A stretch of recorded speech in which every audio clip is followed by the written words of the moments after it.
Hello everyone and good morning सभी को। उम्मीद करता हूँ मेरी वॉइस प्रॉपर आ रही होगी सभी तक। एक बार कंफर्म करेंगे। एंड आज हम लोग का लेक्चर नंबर 6 रहने वाला है। एंड आज से एक तरह का हम नया सेगमेंट स्टार्ट करने वाले हैं। मतलब अपने आप में बिल्कुल ही नया नहीं है, क्योंकि सारे टॉपिक्स ऑलमोस्ट हमारे कहीं ना कहीं इंटरलिंक्ड ही रहेंगे। तो जो आज के लेक्चर में हम पढ़ेंगे तो वो इंटरलिंक्ड ही है, जो अभी तक हमने पिछले वीक में पढ़ा है। ठीक है, अभी तक I can say solar system ही एक चैप्टर था जो कुछ बहुत ज़्यादा उसमें इंटरलेशन नहीं था। अगर हम देखें तो जो पहला हमारा टॉपिक था सोलर सिस्टम, लेकिन उसके बाद के जितने भी हमारे टॉपिक्स रहे हैं वो सब आपस में इंटर रिलेटेड ही रहे। एंड आज का भी जो टॉपिक है जियोमॉर्फिक प्रोसेस, ये भी पिछले लेक्चर से इंटीग्रेटेड है काफ़ी हद तक। और आगे का जो लेक्चर आने वाला है दैट इज़ कल लैंडफॉर्म, वो आपको समझ नहीं आएगा किसी भी हाल में अगर आपको ये समझ नहीं आया कि what are geomorphic process. Right, तो स्टार्ट किया जाए, सारी चीज़ें प्रॉपर हों तो फिर। गुड मॉर्निंग सभी को। एंड ये बताइए कल के टेस्ट में आप लोगों ने कैसा परफॉर्म किया? रिवीजन वगैरह सभी लोगों ने आई होप तो कर ही लिया होगा। और बाकी कल आप लोगों का टेस्ट था, वो टेस्ट इसीलिए ऑर्गेनाइज़ किया गया था सो दैट कि आप रिवीजन कर लें इसी बहाने, और आप खुद को टेस्ट कर पाएँ कि आपने जो चीज़ें पढ़ी हैं वो कितने ढंग से पढ़ी हैं आपने। हाँ जी, ठीक है। तो पिछले वाले बैच में मैंने क्या किया था? अच्छा, ये फ्रीज़ है क्या ये स्क्रीन? ओके, एक सेकेंड। आई थिंक ये फ्रीज़ हो गई है स्क्रीन। रुक जाओ। पता नहीं इसमें क्या प्रॉब्लम होती है, स्क्रीन फ्रीज़ हो जाती है। चलो तो हाँ जी, डबल साउंड ऑडियो सही नहीं है, क्या बात कर रहा?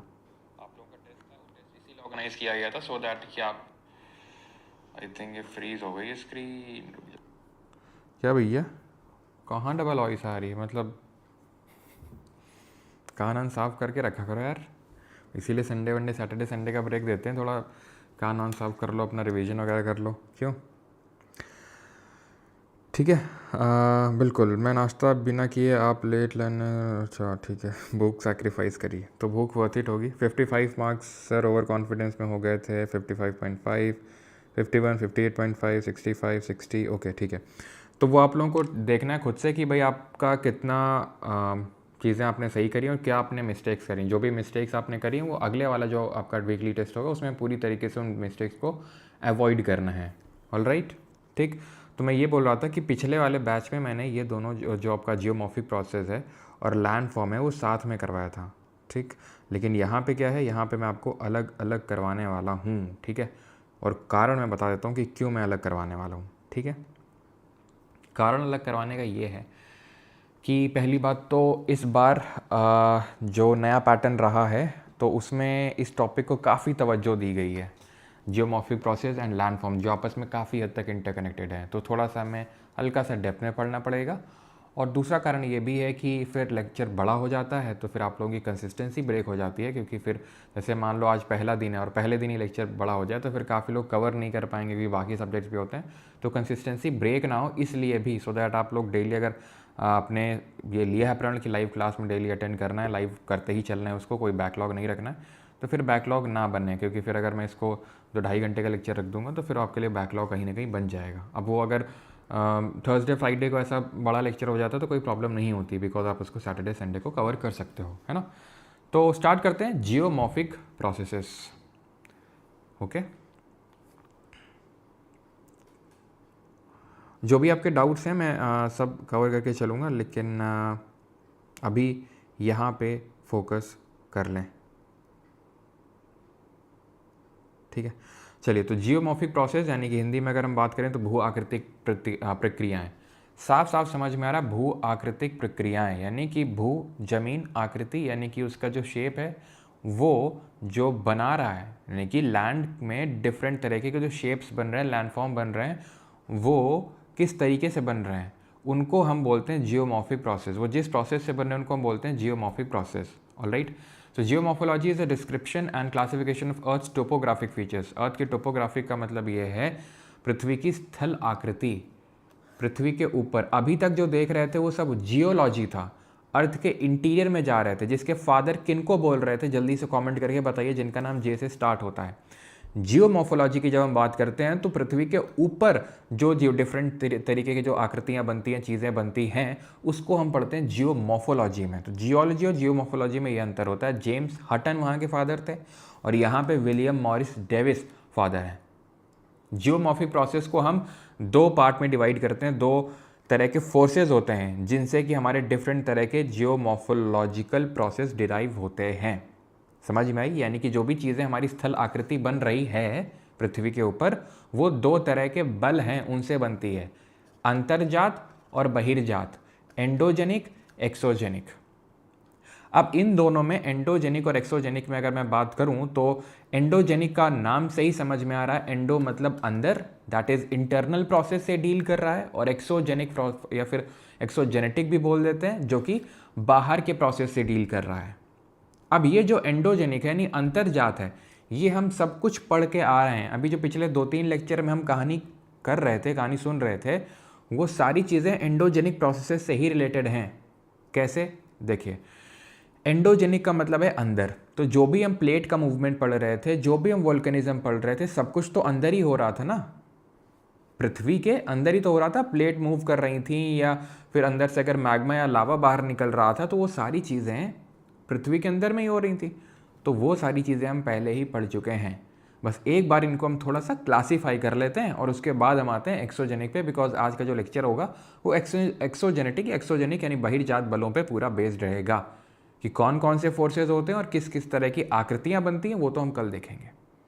ठीक है, लेकिन कौन क्या होता है, वेदरिंग क्या होता है, इरोजन क्या होता है, मास मूवमेंट क्या होता है, flow, mud flow, solifluction, creep, slump, ये सारी चीज़ें आज के इस लेक्चर में हम लोग देखने वाले हैं।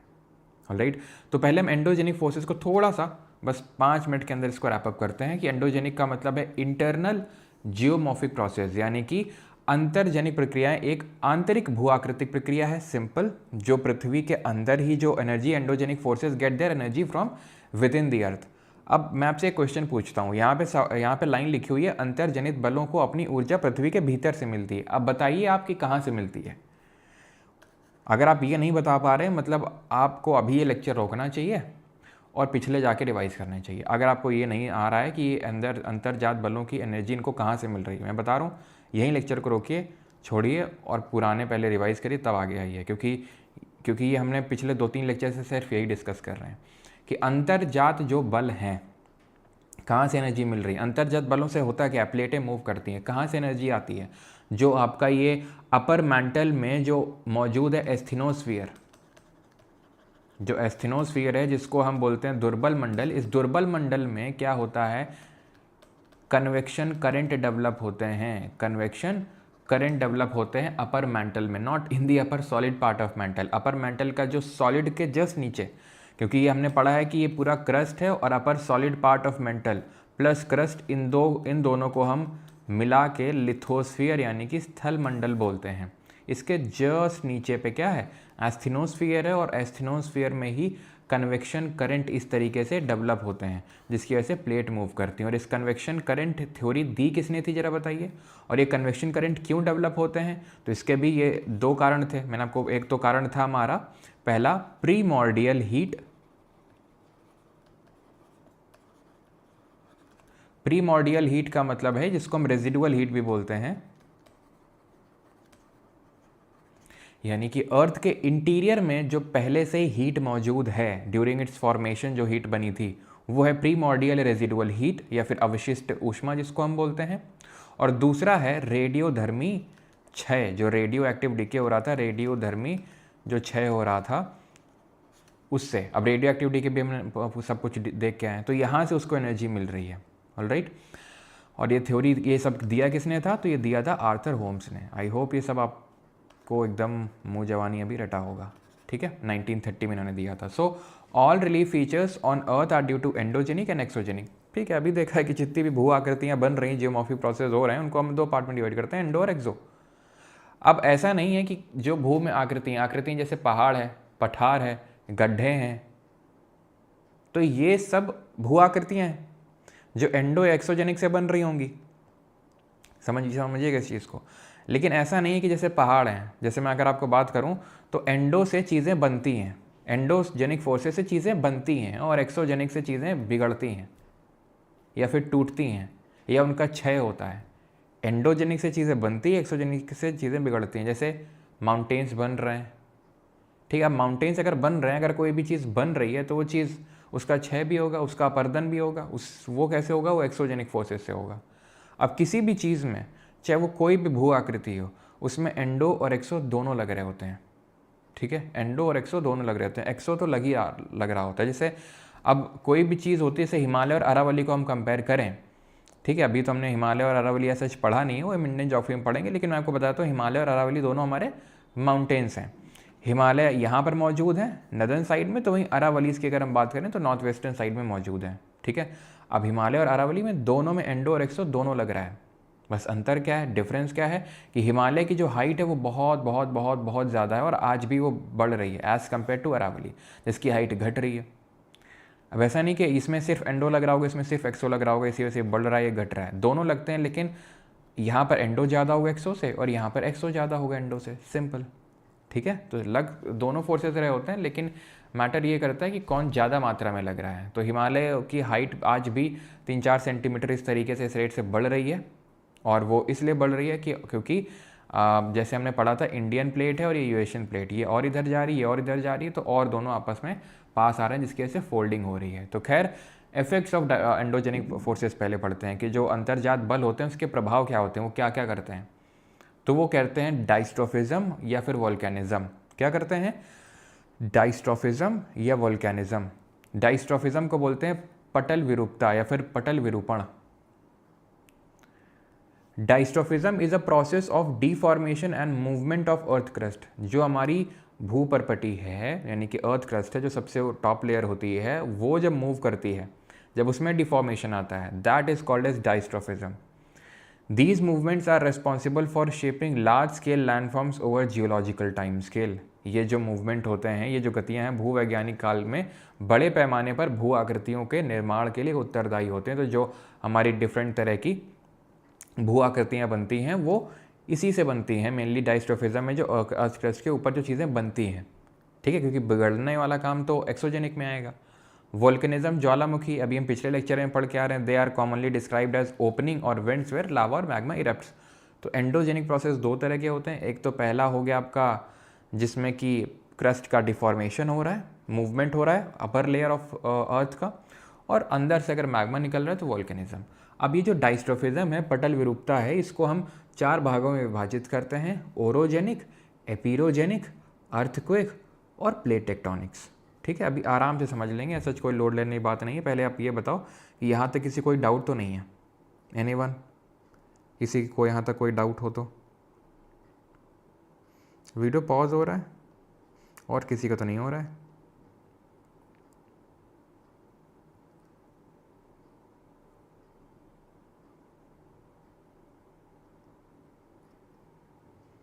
वॉल्जेस माउंटेन फ्रांस में है। कल पीसीएस का एग्ज़ाम था, बहुत फ़ायदा हुआ आपके पढ़ाने से, थैंक यू। ओके,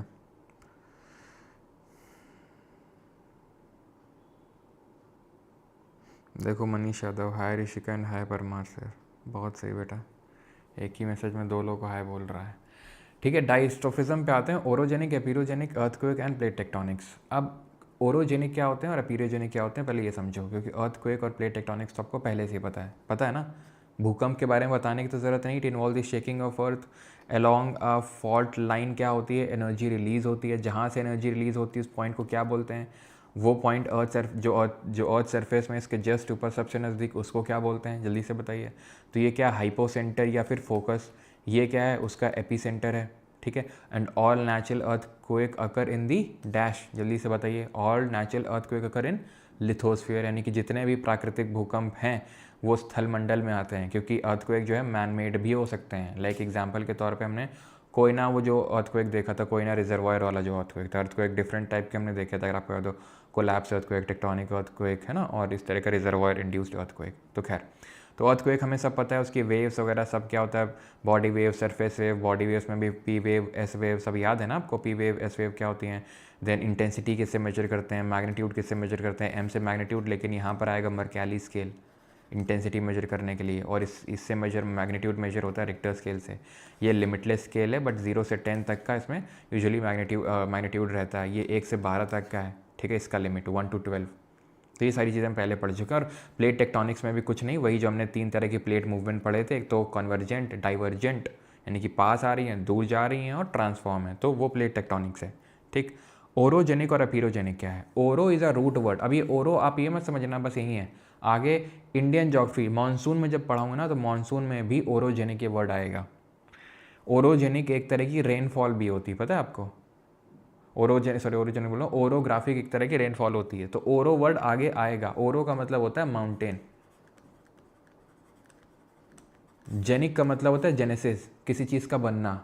तो माउंटेन का बनने के प्रोसेस को बोलते हैं ओरोजेनिक प्रोसेस। ओरो का मतलब माउंटेन, जेनिक का मतलब फॉर्मेशन। ओके, ठीक है। तो माउंटेन जिस प्रोसेस से बनते हैं उसको ओरोजेनिक बोलते हैं। एपीरोजेनिक, जेनिक का मतलब समझ गए, एपीरो का मतलब क्रस्ट, जिससे क्रस्ट बनती है। अब ध्यान से समझना इसको। तो ये तो हो गया इन जनरल माउंटेन। जैसे फॉर एग्जांपल हमारी ये इंडियन प्लेट है, यूएशियन प्लेट है, दोनों का कन्वर्जेंस हुआ तो फोल्डिंग हुई। फोल्डिंग अब किस तरीके से हुई होगी, यहाँ पे देखो। ओरोजेनिक में आप देख सकते हो कंप्रेशन होता है, ठीक है, इस तरीके से कंप्रेशन हुआ और ये इस तरीके से पूरा पहाड़ बन गया, उठ गया। जैसे मैंने आपको बताया था, पेपर लो, पेपर को दोनों साइड से पुश करो तो पेपर इस तरीके से पूरा उठ जाएगा। एपीरोजेनिक में क्या होता है, एपीरोजेनिक से माउंटेन नहीं बनता है, सिर्फ आपका अर्थ क्रस्ट का जो पार्ट है वो उठ जाता है या फिर नीचे चला जाता है, उसको बोलते हैं एपीरोजेनिक। अपलिफ्ट होगा या सब्सिडेंस होगा, यानी कि अगर हम देखें तो ओरोजेनिक में कैसा मूवमेंट हो रहा है, हॉरिजॉन्टल मूवमेंट हो रहा है, और यहाँ पे कैसा मूवमेंट हो रहा है, वर्टिकल मूवमेंट हो रहा है। ये एक बहुत ही लार्ज लैंड मास में होता है एपीरोजेनिक। ये थोड़ा सा ओरोजेनिक जो है थोड़े से उतने लार्ज एक्सटेंट में नहीं होता, उतने बड़े पार्ट में नहीं होता है। ये थोड़ा सा स्लो होता है इसके कंपैरिजन में, किसके, ओरो के कंपैरिजन में, यानी ओरो इसके कंपैरिजन में फास्ट होता है। वैसे ये भी कोई ऐसा नहीं कि तुरंत कुछ 15-20 साल, मिलियंस ऑफ ईयर्स लगते हैं, लेकिन इसको एपीरोजेनिक को और बहुत ज़्यादा साल लगते हैं। जैसे अगर मैं आपको एग्जांपल दूं तो ओरोजेनिक से बने हैं हमारे हिमालयास, ठीक, ओरो यानी कि माउंटेन। और जैसे कि अगर मैं बात करूं अपने पेनिनसुलर प्लेट्यू का, प्रायद्वीपीय पठार। अब सर ये क्या होता है, तो इसीलिए ना मैं ज़्यादा यहाँ पर बताता नहीं हूँ, लेकिन बस एग्जांपल क्योंकि कोट करना था इसलिए बस बता रहा हूँ, ठीक है। अब काफ़ी लोग हो सकता है यहाँ पर ये डाउट क्रिएट हो जाए कि सर एपीरोजेनिक जो है ये लगता है ब्लॉक माउंटेन है क्या, इसी से ब्लॉक माउंटेन बनता है क्या? नहीं भैया, माउंटेन बनता ही नहीं एपीरोजेनिक से। एपीरो का मतलब होता है उठ जाना। अब इसके पीछे की साइंस हमें नहीं जाननी है, ठीक है, ना ही आपके एनसीईआरटी वगैरह में देखने को मिलेगी, वो थोड़ा से हायर लेवल पे जब जाते हो, और वो भी यूपीएससी में जब आपका ज्योग्राफी मेंस ऑप्शनल होता है, ठीक है, ज्योग्राफी ऑप्शनल होता है, देन आपको ये पढ़ना होता है कि भाई यहाँ पर एक आइसोस्टेसी का कॉन्सेप्ट लगता है, ठीक है। आइसोस्टेटिक मूवमेंट की वजह से एपीरोजेनिक मूवमेंट होता है, लेकिन जैसे मैंने आपको बताया उतना डीप में नहीं जाना, बाकी तो आइसोस्टेसी थोड़ा बहुत मैंने आपको पहले भी बताया था, ठीक है। तो बस इतना समझ लो कि एपीरो में वर्टिकल मूवमेंट होता है, ज़्यादातर वर्टिकल ही होता है, जिसकी वजह से चीज़ें उठेंगी या धंसेंगी। अब वही है कि जैसे पेनिनसुलर प्लेट्यू है, पेनिनसुलर प्लेट्यू क्या है, ये है भारत का प्रायद्वीपीय पठार, ये उठा हुआ भाग है। ये क्या है, ये गिरा हुआ भाग है, ये वेस्टर्न घाट, ये गिरा हुआ भाग है। तो गिरा पता है कैसे है, वो उसको एपीरोजेनिक मूवमेंट ही बोलते हैं, जो पश्चिमी घाट है। लेकिन अभी क्या है क्या नहीं है वो इंडियन ज्योग्राफी में पढ़ेंगे, लेकिन इसीलिए अभी मैंने आपको बता दिया। तब वहाँ पर जब मैं आपको बताऊँगा ये चीज़ें कि ये सबसाइडेड है, वेस्टर्न घाट नीचे की ओर धंसा हुआ है, तो फिर मैं वहाँ पर अगर आपको बोलूँगा एपीरोजेनिक, तो आपको ऐसा नया नया ना लगे कि एपीरोजेनिक क्या होता है, ठीक है। तो चीज़ समझ में आ गई। ओरो से माउंटेन बन रहा है, जो जनरली हॉरिजॉन्टल होता है, और एपीरो से या तो अपलिफ्टमेंट या सबसिस्टेंस हो रहा है अर्थ की क्रस्ट का, माउंटेन नहीं बन रहा है इससे, ठीक है। क्लियर हो गया, खत्म हो गया आपका एंडोजेनिक। आई होप यहाँ तक क्लियर होगा, किसी कोई डाउट नहीं होगा। मैं समराइज़ कर देता हूँ कि भाई हमारे जितने भी जियोमॉर्फिक प्रोसेसेस हैं, भूआकृतिक प्रक्रियाएं हैं, वो दो तरह के फोर्सेस से बनती हैं, दो तरह की बल लगते हैं, एंडोजेनिक और एक्सोजेनिक, अंतर्जात और बहिर्जात। अंतर्जात में हमने पढ़ा डाइस्ट्रोफिज्म और वोल्केनिज्म। डाइस्ट्रोफिज्म 4 तरह का पढ़ा, ओरोजेनिक, एपीरोजेनिक, प्लेट टेक्टोनिक्स और अर्थक्वेक, ठीक है। और अब हम आ रहे हैं एक्सोजेनिक में। ये जो मेन हमारा लेक्चर है वो एक्सोजेनिक पे ही फोकस्ड है, क्योंकि ये सारी चीज़ें जैसे ओरोजेनिक एपीरोजेनिक तो नहीं पढ़ा था, लेकिन बाकी सारी चीज़ें तो हम पहले से पढ़ के आ रहे हैं। Do not forget this term diastrophism. Diastrophism is a general term for the building of things. जो चीज़ें बन रही हैं उनके लिए जनरल टर्म यूज़ कर देते हैं डाइस्ट्रोफिज्म, ठीक है। क्लियर है, डाइस्ट्रोफिज्म एक जनरल टर्म है। सर पीसीएस भी पढ़ाते हो आप? भाई हम सब पढ़ाते हैं, पहले तो बस तुम पढ़ लो अच्छे से। अब कल लोग यूपी पीसीएस दे के आए हैं। अब मुझे तो कल ज़्यादा टाइम नहीं मिला था, ठीक है, क्योंकि सफ़र वाले उसमें भी कल लाइव वाइव लेना था। तो लेकिन अभी मैं देखूँगा, और अगर जो अभी पढ़ा है 1 हफ्ते में, ठीक है, उस टॉपिक से अगर क्वेश्चन आया होगा, मजाल है जो बाहर चला जाए, इसकी मैं गारंटी दे सकता हूँ। ठीक है, अब मैं ये नहीं क्लेम करूँगा कि नहीं पीसीएस में ये वो, ठीक है, वो आप खुद से देखो। लेकिन अगर मैं कोई टॉपिक पढ़ा रहा हूँ तो इतना मैं आपको लेवल का पढ़ा दूंगा कि आप एसएससी और जो बाकी ग्रुप बी लेवल एग्ज़ाम है सब तो निकलेंगे, बाकी पीसीएस वगैरह आप देख सकते हो। मैं कोई क्लेम नहीं ठोकूंगा यहाँ पे, लेकिन अगेन यू कैन सी। खैर, तो एक्सोजेनिक प्रोसेस पे आते हैं, बहिर्जात जो प्रक्रियाएं होती हैं उस पे आते हैं। ठीक है, अंतर्जात हम समझ गए, अब बहिर्जात पे सिंपल, बाहर वाली जो फोर्सेज लग रही हैं उनको बहिर्जात बोलेंगे। It is a geological process that occur in the earth surface due to external forces, जो बाहरी बलों की वजह से जियोलॉजिकल प्रोसेस में अर्थ सरफेस में जो चेंज हो उसको हम एक्सोजेनिक में रखते हैं। Denudation refers to long term processes that cause the wearing away the earth. Denudation ये क्या होता है सर? अभी मैंने क्या बोला, जो चीज़ें बन रही हैं, माउंटेन बन रहा है, अर्थ क्रस्ट का पार्ट बन रहा है, अर्थक्वेक आ रहा है, प्लेट, सबको डाइस्ट्रोफिज्म बोल देते हैं। ठीक, डाइस्ट्रोफिज्म ऐसे जब डाइस्ट्रोफिज्म बोलूँ ना, तो ऐसे तुम्हारे मन में आ जाना चाहिए कोई चीज़ बन रही है, एंडोजेनिक की वजह से कोई चीज़ बन रही है। ठीक है, और इन सब के लिए एक जनरल टर्म यूज़ करते हैं जितने भी एक्सोजेनिक प्रोसेस होते हैं, डेन्यूडेशन, अनाच्छादन, डेन्यूडेशन, और we can say gradation. Gradation का मतलब होता है किसी चीज़ का डिग्रेडेशन होना और किसी चीज़ का टूटना फूटना, उसको ग्रेडेशन या डेन्यूडेशन बोलते हैं। ठीक है, तो अनाच्छादन से तात्पर्य दीर्घकालिक प्रक्रियाओं से है। Long term process that cause the wearing away of the earth surface leading to a reduction in elevation and relief of landforms and landscape. Wearing away का मतलब क्या है? पृथ्वी की सतह को नष्ट कर देती हैं, जिससे परिणाम स्वरूप भू आकृतियाँ और भूदृश्यों की ऊंचाई और उच्चाव में कमी आती है। तो चीज़ें बन रही थी किसकी वजह से? एंडोजेनिक। चीज़ें बिगड़ रही हैं किसकी वजह से? एक्सोजेनिक। जैसे कि अभी मैंने आपको एग्जाम्पल दिया हिमालय और अरावली का, तो आज हम अरावली को रेजिडुअल माउंटेन भी बोल देते हैं। सिर्फ इसीलिए बोल देते हैं क्योंकि एक टाइम ऐसा था कि हिमालय से भी ऊंचे हुआ करते थे अरावलीज, लेकिन आज सिर्फ इनका अवशिष्ट बचा हुआ है, रेजिड्यू बचा हुआ है। हिमालय के सामने तो आज ये कुछ भी नहीं है, ये आज हिमालय के सामने तो, ठीक है, हिमालय के सामने तो कुछ भी नहीं। इवन आप ये समझ लो कि जो दिल्ली तक में है अरावलीज, दिल्ली की जो रायसीना हिल्स हैं वो अरावलीज पे ही स्थित हैं। अब समझ लो कितनी ऊंचाई होगी इसकी। तो क्यों? क्योंकि इसमें एक्सोजेनिक इतना लगा कि उसने वियर एंड टियर कर दिया किसका? इस अरावली का। सोर्स ऑफ एनर्जी एंडोजेनिक का क्या था? अंदर से जो हमारा कन्वेक्शन करंट डेवलप हो रहा था in the upper mantle in the asthenosphere वाला पार्ट, वो सोर्स ऑफ एनर्जी था। और एक्सोजेनिक में अगर बात करेंगे, source of energy for all the exogenic forces is sun, सूरज। एक्सोजेनिक एजेंट हैं क्या? एक्सोजेनिक एजेंट हैं विंड, ग्लेशियर, वाटर। तो इन सब को, हवा जो चल रही है ना, वो सूरज की वजह से ही चल रही है। जी हाँ, जब हम पढ़ेंगे, ठीक है, आगे ये टॉपिक आएगा हमारा क्लाइमेटोलॉजी, बस ये जैसे आज है, और अगला लेक्चर और होगा, मतलब कल होगा लैंडफॉर्म वाला, कि भाई विंड की वजह से कौन सा लैंडफॉर्म बनता है, ग्लेशियर की वजह से कौन सा बनता है, ग्राउंड वाटर की वजह से कौन सा बनता है, रनिंग वाटर की वजह से कौन सा बनता है, जो वेव्स होती हैं सी वेव्स, उनकी वजह से कौन सा बनता है। तो हम कर लेंगे, उसके बाद क्लाइमेटोलॉजी शुरू करेंगे, तब आपको पता चलेगा कि हवाएँ क्यों चलती हैं, कैसे बनती हैं हवाएँ। ठीक है, तो विंड का फॉर्मेशन किस तरीके से होता है। तो एक्चुअल में जब डिफरेंशियल हीटिंग होती है, कहीं ज़्यादा हीटिंग कहीं कम, तो प्रेशर डिफरेंस होता है, उसके से हवा चलती है। तो वो हम आगे देखेंगे। तो कहीं ना कहीं हर एक एक्सोजेनिक प्रोसेस का जो मेन सोर्स ऑफ एनर्जी है वो सूरज ही है, वो सन ही है। वाटर भी बन रहा है, ग्लेशियर, सब कहीं ना कहीं सन का लेना देना है। खैर, डेन्यूडेशन प्रोसेस हम 3 तरह के पढ़ेंगे, एक होगा वेदरिंग, एक होगा मास मूवमेंट, और एक होगा इरोजन। ठीक है, अपक्षय, द्रव्यमान संचलन, ठीक है, और कटाव और परिवहन। अपक्षय, द्रव्यमान संचलन और कटाव और परिवहन। ठीक, अब ये जो पूरा यहाँ चार्ट बना हुआ है, डिट्टो, जो कि आपके फैटमैन में बना होगा, डिट्टो इस बार के एसएससी स्टेनो एग्जाम में पूछा गया है। आंसर की अपलोडेड है परमार एसएससी टेलीग्राम में, प्रूफ के तौर पे जाके देख भी सकते हैं। एग्जैक्टली यही चार्ट पूरा पूछा गया था, जहाँ पे ऊपर लिख दिया था ये प्रोसेस और नीचे लिख दिया था उसके पीछे की ड्राइविंग फोर्स या एनर्जी क्या है। सीधा चार्ट बना था। ठीक, लेकिन उससे पहले हम समझेंगे वेदरिंग क्या होती है। वेदरिंग होता है रॉक का टूटना, बस।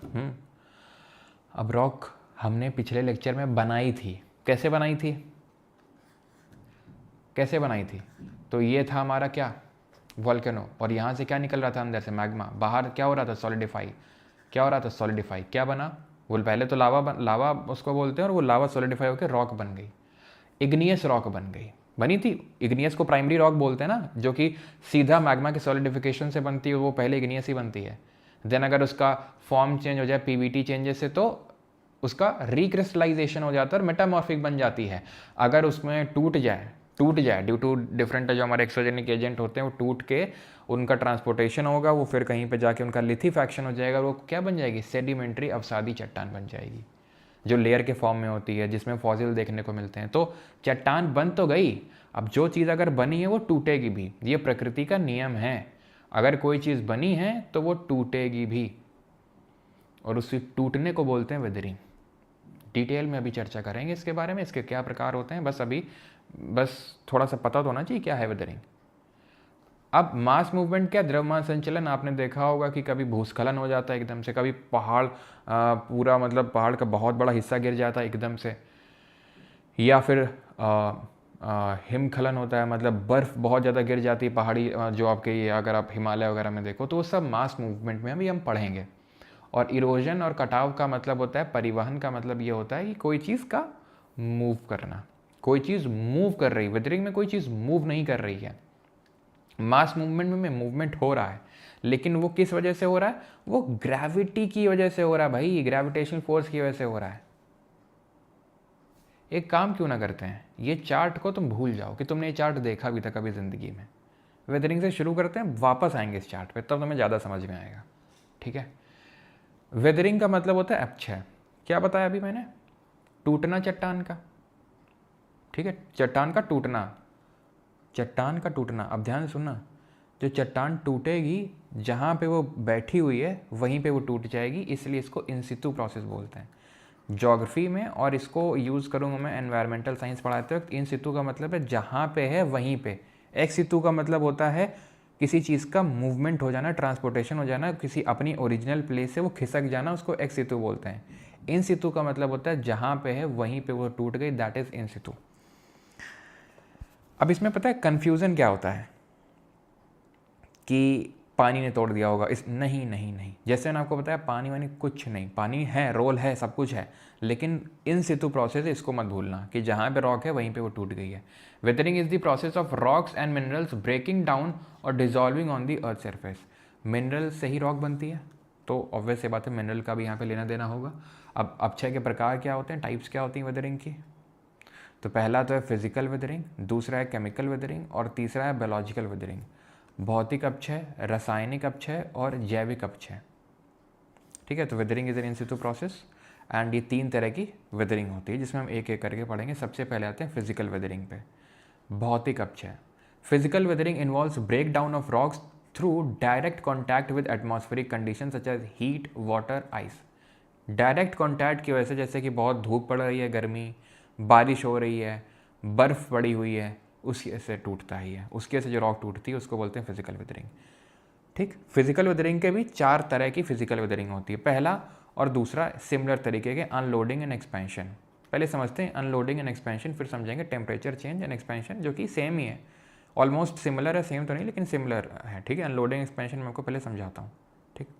अब ध्यान समझिएगा, अनलोडिंग एंड एक्सपेंशन, ये कोई चट्टान है, ठीक है, ध्यान समझिएगा, ये कोई चट्टान है, ये मैं समझाने के लिए बोल रहा हूँ, नहीं तो जो इतना लिखा है ना, क्वेश्चन बन जाएगा, क्वेश्चन बन जाएगा आराम से, लेकिन ये समझ में भी आना चाहिए, फील भी आना चाहिए अनलोडिंग और एक्सपेंशन क्या, किस चीज़ की अनलोडिंग हो रही है। तो जो रॉक है, रॉक डिफरेंट इस तरीके के होगा, ठीक है, लेयर्स में होंगी वो, सिंपल।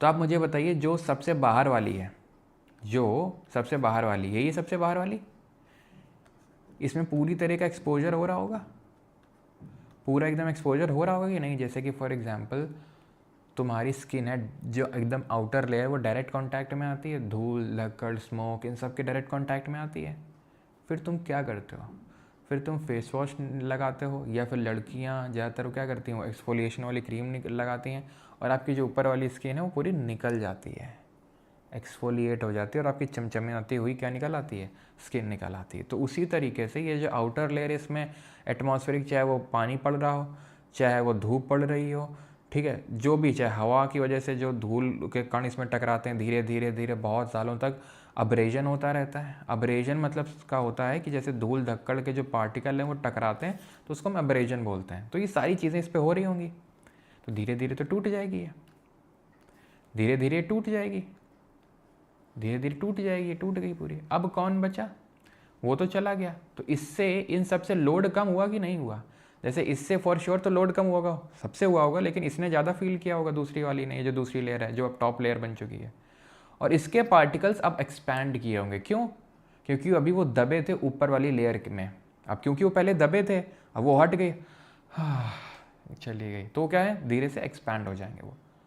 तो अनलोडिंग की वजह से क्या हुआ, एक्सपेंशन हुआ। अब क्योंकि एक्सपेंशन हुआ और अब इस पर भी वही सेम तरीके का जो एटमॉस्फेरिक कंडीशन है वो पड़ेंगे, तो इसमें क्या होगा, ये निकलेगी, और फिर अनलोडिंग कैसे और एक्सपेंशन होगा। एक्सपेंशन का भी कहीं ना कहीं रोल होता है, क्योंकि पार्टिकल्स आपस में एक्सपैंड करते हैं तो वो ससेप्टेबल हो जाते हैं और वेदरिंग के।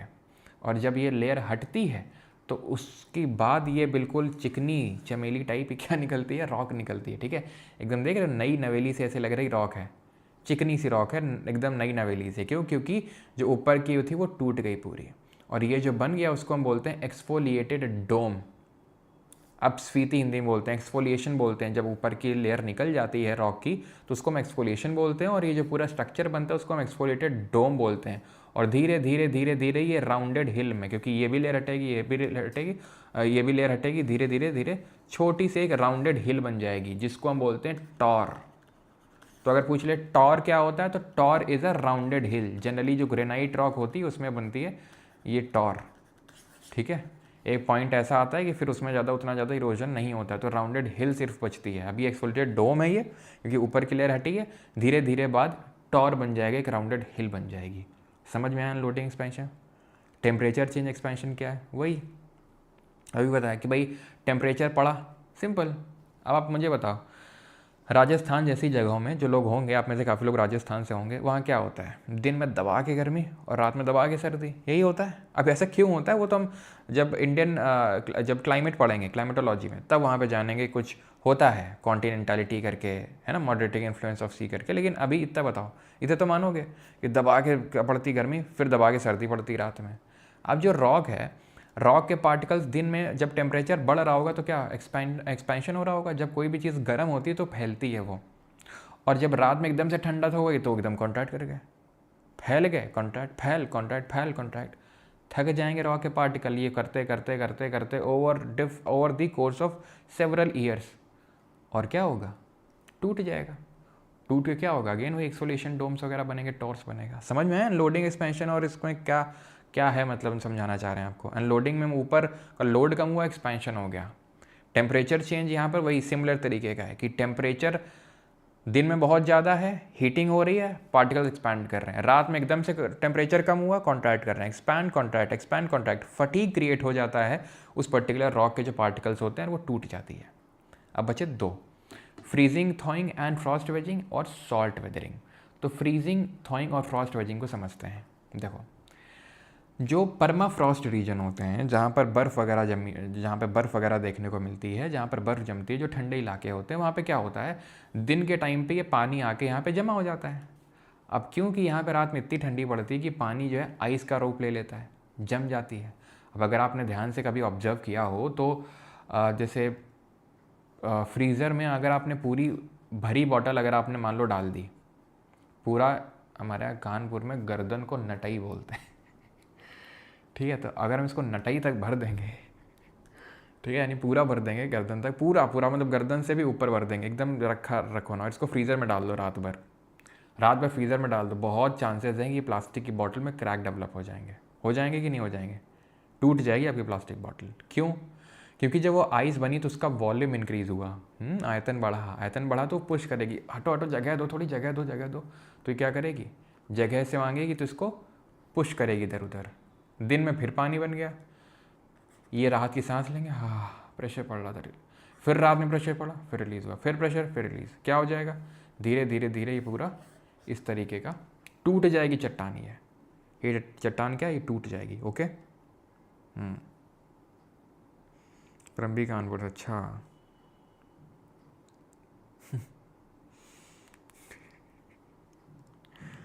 चलो भाई, तो समझ में आया?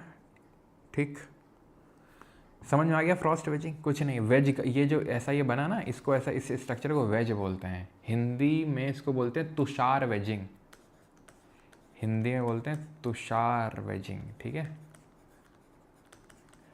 कोई तुषार नाम का है क्या यहाँ पे? फिर आते हैं सॉल्ट वेदरिंग पे। सॉल्ट, नमक से वेदरिंग, हाँ नमक से वेदरिंग करवा देते हैं हम। कैसे, देखो ऐसे इलाके, राजस्थान जैसे इलाके जहाँ पे बहुत क्या होता है, रेट ऑफ इवापोरेशन होता है। ठीक है, बहुत रेट ऑफ इवापोरेशन होता है। इसी को हम कंसिडर कर लें, इसी को ही। ठीक है, इसको कंसिडर करो। पानी भरा, अब क्योंकि यहाँ पे रेट ऑफ इवापोरेशन बहुत ज़्यादा है, क्योंकि धूप बहुत पड़ती है, तो पानी पूरा चला जाएगा यहाँ से, वाष्पीकरण हो जाएगा। बचेगा क्या? नमक, सॉल्ट। क्यों? सॉल्ट एक तो ये वाटर में होगा, प्लस जब सॉल्ट यहाँ पे आया होगा, बैठा होगा, तो इसने इसके कुछ मिनरल्स को डिजॉल्व कर लिया होगा कुछ। ठीक है, और सॉल्ट निकाल लिया होगा। ठीक है, मिनरल सॉल्ट बच गया वो। अब वो सॉल्ट क्या, डिपॉजिट हो जाएगा। वो सॉल्ट क्या है, डिपॉजिट हो जाएगा। धीरे धीरे धीरे धीरे और सॉल्ट डिपॉजिट होगा, धीरे धीरे और सॉल्ट डिपॉजिट होगा, और सॉल्ट डिपॉजिट होगा। और सॉल्ट के क्रिस्टल्स जो यहाँ पर बने हैं, जिसको हम सॉल्ट क्रिस्टलाइजेशन बोलते हैं, ये जो सॉल्ट वेदरिंग हम पढ़ रहे हैं, इसका एक प्रकार है सॉल्ट क्रिस्टलाइजेशन, जो कि सबसे इफेक्टिव मेथड है। अगर हम पूरे फिजिकल वेदरिंग में देखें या फिर पूरा सॉल्ट वेदरिंग में अगर आपसे पूछ ले, सबसे इफेक्टिव क्या चीज़ होती है जो वेदरिंग करवाती है, दैट इज सॉल्ट क्रिस्टलाइजेशन। तो सॉल्ट क्या करेगा, धीरे धीरे अब्रेजन क्रिएट करेगा, यहाँ पर धीरे धीरे लेयर को पुश करेगा। अब ये तो क्योंकि इस तरीके का है, नहीं तो ऐसा स्ट्रक्चर होता है कि ये जो है सॉल्ट धीरे धीरे पुश करता है, बहुत धीरे धीरे धीरे धीरे वो क्या करता है, अब्रेजन क्रिएट करता है, और धीरे धीरे जो रॉक होती है उसको तोड़ना शुरू कर देता है। इसको बोलते हैं सॉल्ट क्रिस्टलाइजेशन। अब ये आपसे पूछ सकता है कि भाई ऑब्वियस सी बात है, सॉल्ट क्रिस्टलाइजेशन कहाँ पे होगा? जहाँ पे रेट ऑफ इवापोरेशन बहुत ज़्यादा होगा, वाष्पीकरण की दर बहुत ज़्यादा होगी, क्योंकि तभी पानी उड़ जाएगा और सॉल्ट बचेंगे, और सॉल्ट के क्रिस्टल्स बचेंगे, जिसको सॉल्ट क्रिस्टलाइजेशन बोलते हैं। और धीरे धीरे धीरे वो सॉल्ट के जो क्रिस्टल्स हैं वो रॉक को तोड़ना शुरू कर देंगे। That is called as salt crystallization, जिसके बारे में आपको क्या बात ध्यान रखनी है कि ये चीज़ जो सॉल्ट क्रिस्टलाइजेशन होता है, it is the most effective of all the salt weathering processes. ठीक है, जैसे कि अगर मैं बात करूं सोडियम क्लोराइड के क्रिस्टल्स हो गए, अगर मैं बात करूं जिप्सम के क्रिस्टल्स हो गए। ठीक है, ये डेजर्ट एरियाज़ में क्या करते हैं, जो डेजर्ट एरियाज़ में ये धीरे धीरे पुश करते हैं किसको, रॉक को, और उसमें क्या करते हैं, उसको तोड़ना स्टार्ट करते हैं। ठीक है, क्लियर। और जो जितनी रॉक वीक होगी, ठीक है, जितनी सॉफ्ट टाइप होगी, वो उतनी जल्दी ब्रेक होगी। एग्जाम्पल के तौर पर अगर मैं बात करूँ, सेडिमेंट्री वाली उतनी हार्ड नहीं होती हैं। जैसे सेडिमेंट्री में अगर मैं बात करूँ चौक, अब चौक आप मुझे बताओ, मैंने आपको सेडिमेंट्री 3 तरह की पढ़ाई थी, 3 तरह की सेडिमेंट्री रॉक होती हैं, क्लास्टिकली फॉर्म्ड, ऑर्गेनिकली फॉर्म्ड और केमिकली फॉर्म्ड, है ना। तो बताओ उनमें से चौक किस में आएगी? चौक हो गया, लाइमस्टोन हो गया, सैंडस्टोन हो गया। ठीक है, ये सब बहुत जल्दी जल्दी जो है टूटती हैं, लाइमस्टोन, सैंडस्टोन। ठीक है, तो ये चीज़ आपको ध्यान में रखनी है। अब किसी को यहाँ तक कोई डाउट हो तो पूछ सकता है।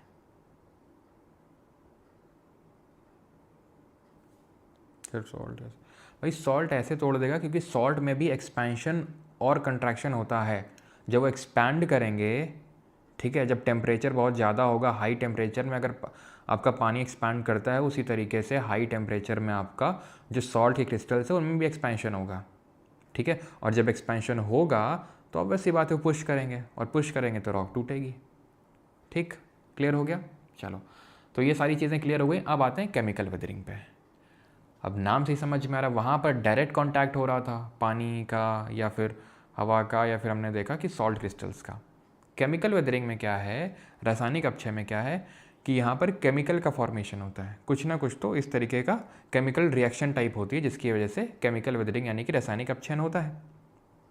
ठीक सर, नोट टेलीग्राम पर मिल नहीं रहे हैं। बेटा लगता है तुमने कोई गलत टेलीग्राम ज्वाइन कर लिया है ना, क्योंकि टेलीग्राम में तो नोट्स वैसे भी नहीं मिल रहे हैं। नोट्स तो आपके परमार अकेडमी ऐप पे मिल रहे हैं। ठीक है, हो सकता है कि आपने वो 50-100 रुपये वाला बैच तो नहीं ज्वाइन कर लिया जो इधर उधर बिकते रहते हैं।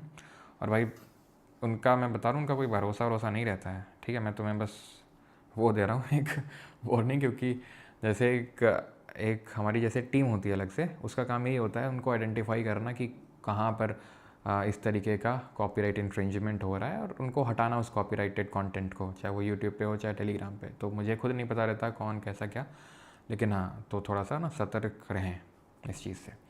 और जो कुछ ज़्यादा ही करते हैं, रिपीटेड करते हैं, तो फिर उनके खिलाफ लीगल एक्शन लिया जाता है। लीगली जब प्रोसेस स्टार्ट होता है तब उनको प्रॉब्लम होती है कि सर हम जो स्टूडेंट हैं ये है वो है ना। खैर, तो केमिकल वेदरिंग पे स्टार्ट करते हैं। Chemical weathering involves decomposition of rocks through chemical reactions such as oxidation, reduction, carbonation, solution, hydration. तो ये क्या है, प्रकार हैं रासायनिक अपक्षय के, केमिकल वेदरिंग के टाइप्स हैं। एक एक करके समझते हैं, आपको समझ में आएगा।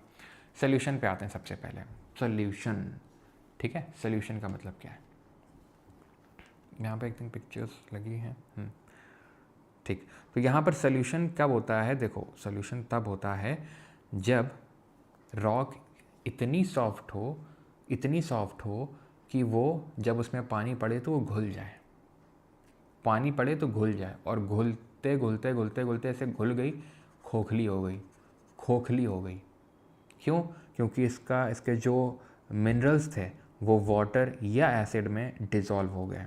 ये कहाँ पर देखने को मिलता है, जो सॉल्युबल ऐसे मिनरल्स हों जो सॉल्युबल नेचर के हों, सॉल्युबल रॉक फॉर्मिंग मिनरल्स हों, जैसे कि नाइट्रेट्स। ये पूछ सकता है आपसे, ठीक है, तो थोड़ा बताया तो नाइट्रेट्स। पहला सवाल तो यही बनेगा, टाइप्स क्या होते हैं। सल्फेट्स, ठीक है, पोटेशियम, ये क्या होते हैं, rock soluble rock forming minerals होते हैं, जो बड़ी जल्दी ये वाटर में डिज़ोल्व हो जाते हैं, ठीक है, या फिर बड़ी जल्दी इनका लीचिंग हो जाता है। लीचिंग का मतलब होता है ज्योग्राफी में किसी चीज़ का वॉश आउट हो जाना। इंपॉर्टेंट मिनरल जब पानी पड़ता है तो अगर वो वॉश आउट हो जाए उसको लीचिंग या निच्छालन प्रक्रिया बोलते हैं। तो बचता क्या है, ये बचता है, खोखला हो जाता है, ठीक है। तो मिनरल जैसे कि आपके कैल्शियम कार्बोनेट हो गए, ठीक है, कैल्शियम कार्बोनेट हो गए, या फिर आपका कैल्शियम मैग्नीशियम बाइकार्बोनेट हो गए। तो ये क्या होते हैं, जब ये लाइमस्टोन में देखने को मिलते हैं, जो बहुत ज़्यादा सॉल्युबल होते हैं। बहुत ज़्यादा सॉल्युबल होने की वजह से क्या होते हैं, ये घुल जाते हैं, ठीक है। तो ये चीज़ ध्यान रखना, जो लाइमस्टोन टाइप रॉक होती है जो कि थोड़ी सी वीक होती है, उसमें आपको देखने को मिलता है ये सोल्यूशन। ये क्या है, हाइड्रोलिसिस, या फिर जिसको हम बोलते हैं हाइड्रेशन। जब मिनरल्स जो होते हैं वो पानी, ऐसे मिनरल होते हैं, ये हाइड्रेशन को समझो। हाइड्रोलिसिस आपको यहाँ पर जाने की ज़रूरत नहीं, हमें सोल्यूशन, हाइड्रेशन, ऑक्सीडेशन, रिडक्शन ये पढ़ना है। हाइड्रेशन का मतलब होता है जब इस तरीके के मिनरल हों कि वो वाटर को बड़ी जल्दी सोख लें। जैसे कि अगर मैं बात करूँ एनहाइड्राइड, जिसको हम कैल्शियम सल्फेट बोलते हैं, CaSO4, उसकी बड़ी खासियत है कि बहुत जल्दी पानी को एब्जॉर्ब कर लेता है और जिप्सम बना देता है। CaSO4.2H2O, जब दो वाटर के क्रिस्टल्स अटैच हो जाए एनहाइड्राइड यानी कैल्शियम सल्फेट से, तो जिप्सम बन जाता है। तो जब दिन के समय जब वो पानी, जैसे कि जहाँ बहुत बर्फ़ वगैरह है, फिर इस तरीके का है कि वहाँ पर बहुत ही वाष्पीकरण है, तो थोड़ा सा पानी पड़ा, जिप्सम बन गया, सूखा एनहाइड्राइड बन गया, पानी पड़ा, जिप्सम, सूखा एनहाइड्राइड। तो इसी तरीके से क्या होगा, मिनरल में फटीग क्रिएट होगा। जैसे कि हमारा फिजिकल वेदरिंग में यहाँ हो रहा था टेम्परेचर चेंजेस एंड एक्सपेंशन में, कि कॉन्ट्रैक्ट हो रहा, रिलीज हो रहा, कॉन्ट्रैक्ट हो रहा, एक्सपैंड हो रहा, उस तरीके से यहाँ पे पानी की वजह से जब होता है कि वो एनहाइड्राइड है, सूखा है, देन जिप्सम बन गया, तो इस तरीके से उसमें फटीग क्रिएट हो जाता है, जिस फटीग की वजह से वो रॉक को धीरे धीरे वो मिनरल जो है हटने लगते हैं और रॉक जो है वो टूटने लगती है। That is called as hydration. When minerals take up water and expand, and when they lose water they contract, expand, contract creates fatigue, और fatigue की वजह से जो होता है वो रॉक टूट जाती है, ठीक है, वो रॉक फ्रैक्चर हो जाती है, ठीक, क्लियर। और ये मत सोचना कि एक्सफोलिएशन सिर्फ वहीं बनेंगे, एक्सफोलिएशन यहाँ पे भी एक्सफोलिएटेड डोम्स यहाँ पे भी बन सकता है, एक्सफोलिएशन यहाँ पे भी हो सकता है, ठीक। हाइड्रेशन समझ लिया। कार्बोनेशन पे आते हैं। कार्बोनेशन क्या होता है, तो जब पानी गिरता है, जब पानी बरसता है और वो एटमॉस्फेरिक CO2 से मिलके, एटमॉस्फेयर हमारी CO2 है, क्या बना देगा, तुम खुद सोचो। H2O है और CO2 है, ये मिलके क्या बना देंगे, H2CO3 बना देंगे। इसको बोलते हैं कार्बोनिक एसिड, जो कि एक वीक एसिड होता है। अब अगेन ऐसी रॉक जिनके क्रिस्टल्स बहुत ही जल्दी उनका क्या हो जाता है, बहुत ही जल्दी वो एसिड से क्या हो जाता है उनका, होता क्या है कि जो कार्बोनेट कंटेनिंग रॉक होती हैं, जैसे कि अगर मैं लाइमस्टोन को बोलूँ, डोलोमाइट बोलूँ, तो ये सब कार्बोनेट कंटेनिंग रॉक होती हैं। जब इनमें कार्बोनेट होता है तो ये कार्बोनेट आपस में बॉन्डिंग कर लेता है, और ये जो होता है पूरा जो कैल्शियम होता है, जैसे फॉर एग्जांपल अगर मैं बात करूँ कैल्शियम कार्बोनेट है, बिकॉज लाइमस्टोन वगैरह में यही सब देखने को मिलता है। तो ये कैल्शियम अलग हो जाता है, पूरा कार्बोनेट अलग हो जाता है। तो इस तरीके का जो आप यहाँ पे देख पा रहे हो ना, ये पूरी एक चट्टान हुआ करती होगी, लेकिन अभी क्या है देख रहे खोखली हो गई है, ठीक है। इस तरीके का स्ट्रक्चर हो गया, इस तरीके का स्ट्रक्चर हो गया। ये जब हम कल कार्स्ट टोपोग्राफी पढ़ेंगे, ग्राउंड वाटर की वजह से जो लैंड फॉर्म बनते हैं, तो वहाँ पर इसी चीज़ को लाइमस्टोन पेवमेंट बोल देते हैं, इसी चीज़ को। क्योंकि क्या हो गया है, ये एसिड में ये सब खोखला हो गया एसिड की वजह से। क्यों? कार्बोनेट कार्बोनेट ये पूरा वो हो गया, मिक्सिंग हो गया इसका, ठीक है। कार्बोनेट हो सकता है, बाइकार्बोनेट होता है, हो सकता है। तो जो भी रॉक इस तरह के कार्बोनेट और बाइकार्बोनेट मिनरल्स कंटेन करती हैं, तो उनमें क्या होता है, कार्बोनेशन से इनका वेदरिंग हो जाता है, ठीक है। एटमॉस्फेयर से CO2 लिया वाटर ने, और ये आपका कार्बोनिक एसिड बनाया जो कि एक वीक एसिड है, उसकी वजह से यहाँ पर क्षरण हो गया। अब बात करते हैं ऑक्सीडेशन रिडक्शन की। तो बहुत सिंपल है ये भी, जैसे कि आपने देखा होगा कि अगर आप क्या बोलते हैं आयरन स्टिक है, फिर कोई भी लोहे की चीज़ें बाहर रखते हो तो जंग लग जाती है। जंग क्यों लग जाती है? पानी वानी पड़ता है और उसमें ऑक्सीडेशन हो जाता है, उसी को बोलते हैं रस्टिंग। केमिस्ट्री में हम पढ़ेंगे रस्टिंग जो होती है वो एक ऑक्सीडेशन रिएक्शन होती है। ऑक्सीडेशन का मतलब कुछ नहीं, ऑक्सीजन का अंदर ले लेना, that is called oxidation. Oxidation का अंदर ले लेना और उसकी वजह से यहाँ पर किसी चीज़ का अपक्षय हो जाना इज कॉल्ड एज ऑक्सीडेशन।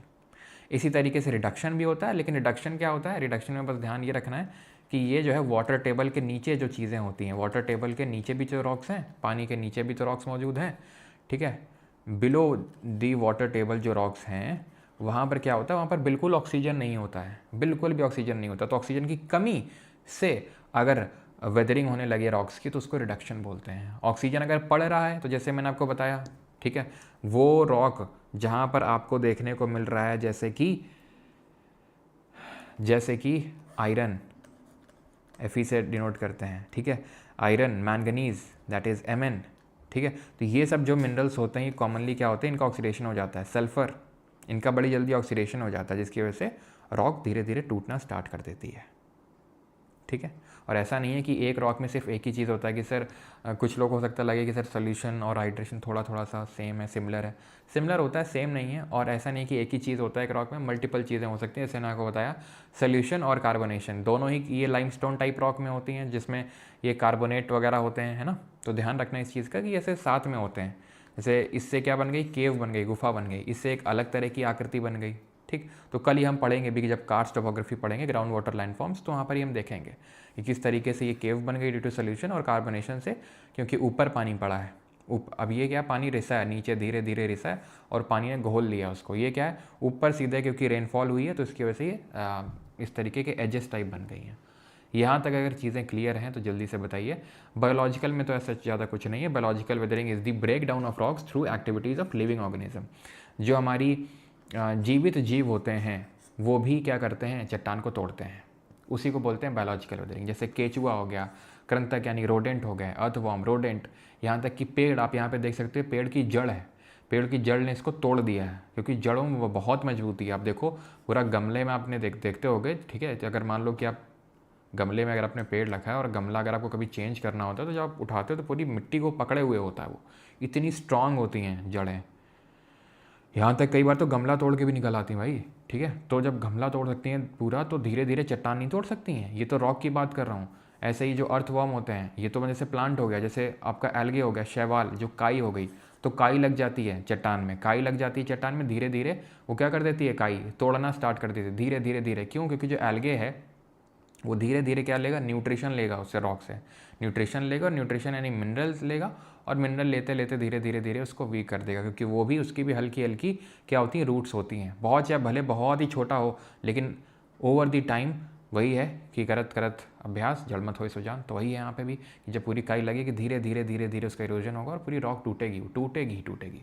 इसी तरीके से जो हमारे एनिमल्स हैं, जैसे अर्थवॉर्म हो गए, चूहे हो गए, वो भी तो धीरे धीरे तोड़ेंगे, वो भी अपनी तो रहने की जगह बनाते हैं, ठीक है। तो ये सब अगर हमारे लिविंग बीइंग्स की वजह से हो रहा है वेदरिंग, अपक्षय हो रहा है, चट्टान टूट रही है, that is called as biological weathering. अब यहाँ तक किसी का पहले डाउट, पहले मैं बताओ, डाउट है किसी का यहाँ तक? जल्दी फिर समराइज़ कर दीजिए यार, ये हुई ना बात, फिर समराइज़ कर दीजिए। अभी करते हैं, अभी ठीक करके देता हूँ, रुको। ये क्रिएट किया एक ब्लैंक स्लाइड, कोरा पन्ना, ठीक। देखो तुम्हें दिक्कत हुई होगी इसमें वेदरिंग में, या तो चलो हम पूरा ही समराइज़ करते हैं, ठीक है। अब पूरा समराइज करना है, 2 पन्ने लगेंगे देखो भाई, ठीक है। तो ये पन्ना नंबर 2 क्रिएटेड। देखो तो हमने ये पढ़ा कि भू आकृतियाँ जो होती हैं यानी कि जियोमॉर्फिक प्रोसेसेस, जो भी जियोमॉर्फिक प्रोसेस होते हैं, इसीलिए तो मैंने आज लैंड फॉर्म रखा नहीं, क्योंकि मुझे पता है कि कुछ लोगों को दिक्कत हो जाती है इसमें, ठीक है। कोई दिक्कत नहीं, आराम से पढ़ लेंगे। तो ये 2 तरीके के होते हैं, एंडोजेनिक अंतर्जात और बहिर्जात। एंडोजेनिक प्रोसेस और एक्सोजेनिक प्रोसेस। एंडोजेनिक प्रोसेस होते हैं एंडोजेनिक फोर्सेस की वजह से, और एक्सोजेनिक प्रोसेस होते हैं एक्सोजेनिक फोर्सेस की वजह से। ये चीज़ों को बनाते हैं, ये चीज़ों को बिगाड़ते हैं। इनको एनर्जी मिलती है अर्थ के इनसाइड से, पूरा डिस्कस किए थे। इनको मिलती, इनकी एनर्जी आती है कहाँ से? सन से, सूरज से। इनको हम जनरल एक टर्म देते हैं डाइस्ट्रोफिज्म, और एक होता है वोल्केनिज्म। तो 2 तरह का होता है, डाइस्ट्रोफिज्म, वोल्केनिज्म। वोल्केनिज्म को हटा देते हैं, ठीक है। डाइस्ट्रोफिज्म पटल विरूपण, ये डेन्यूडेशन अपक्षय, ठीक है। नहीं, डेन्यूडेशन, ठीक है। डेन्यूडेशन का हिंदी क्या था? डेन्यूडेशन का ये था अन्नाच्छादन, ठीक है, अनाच्छादन। तो डेन्यूडेशन हो गया ये।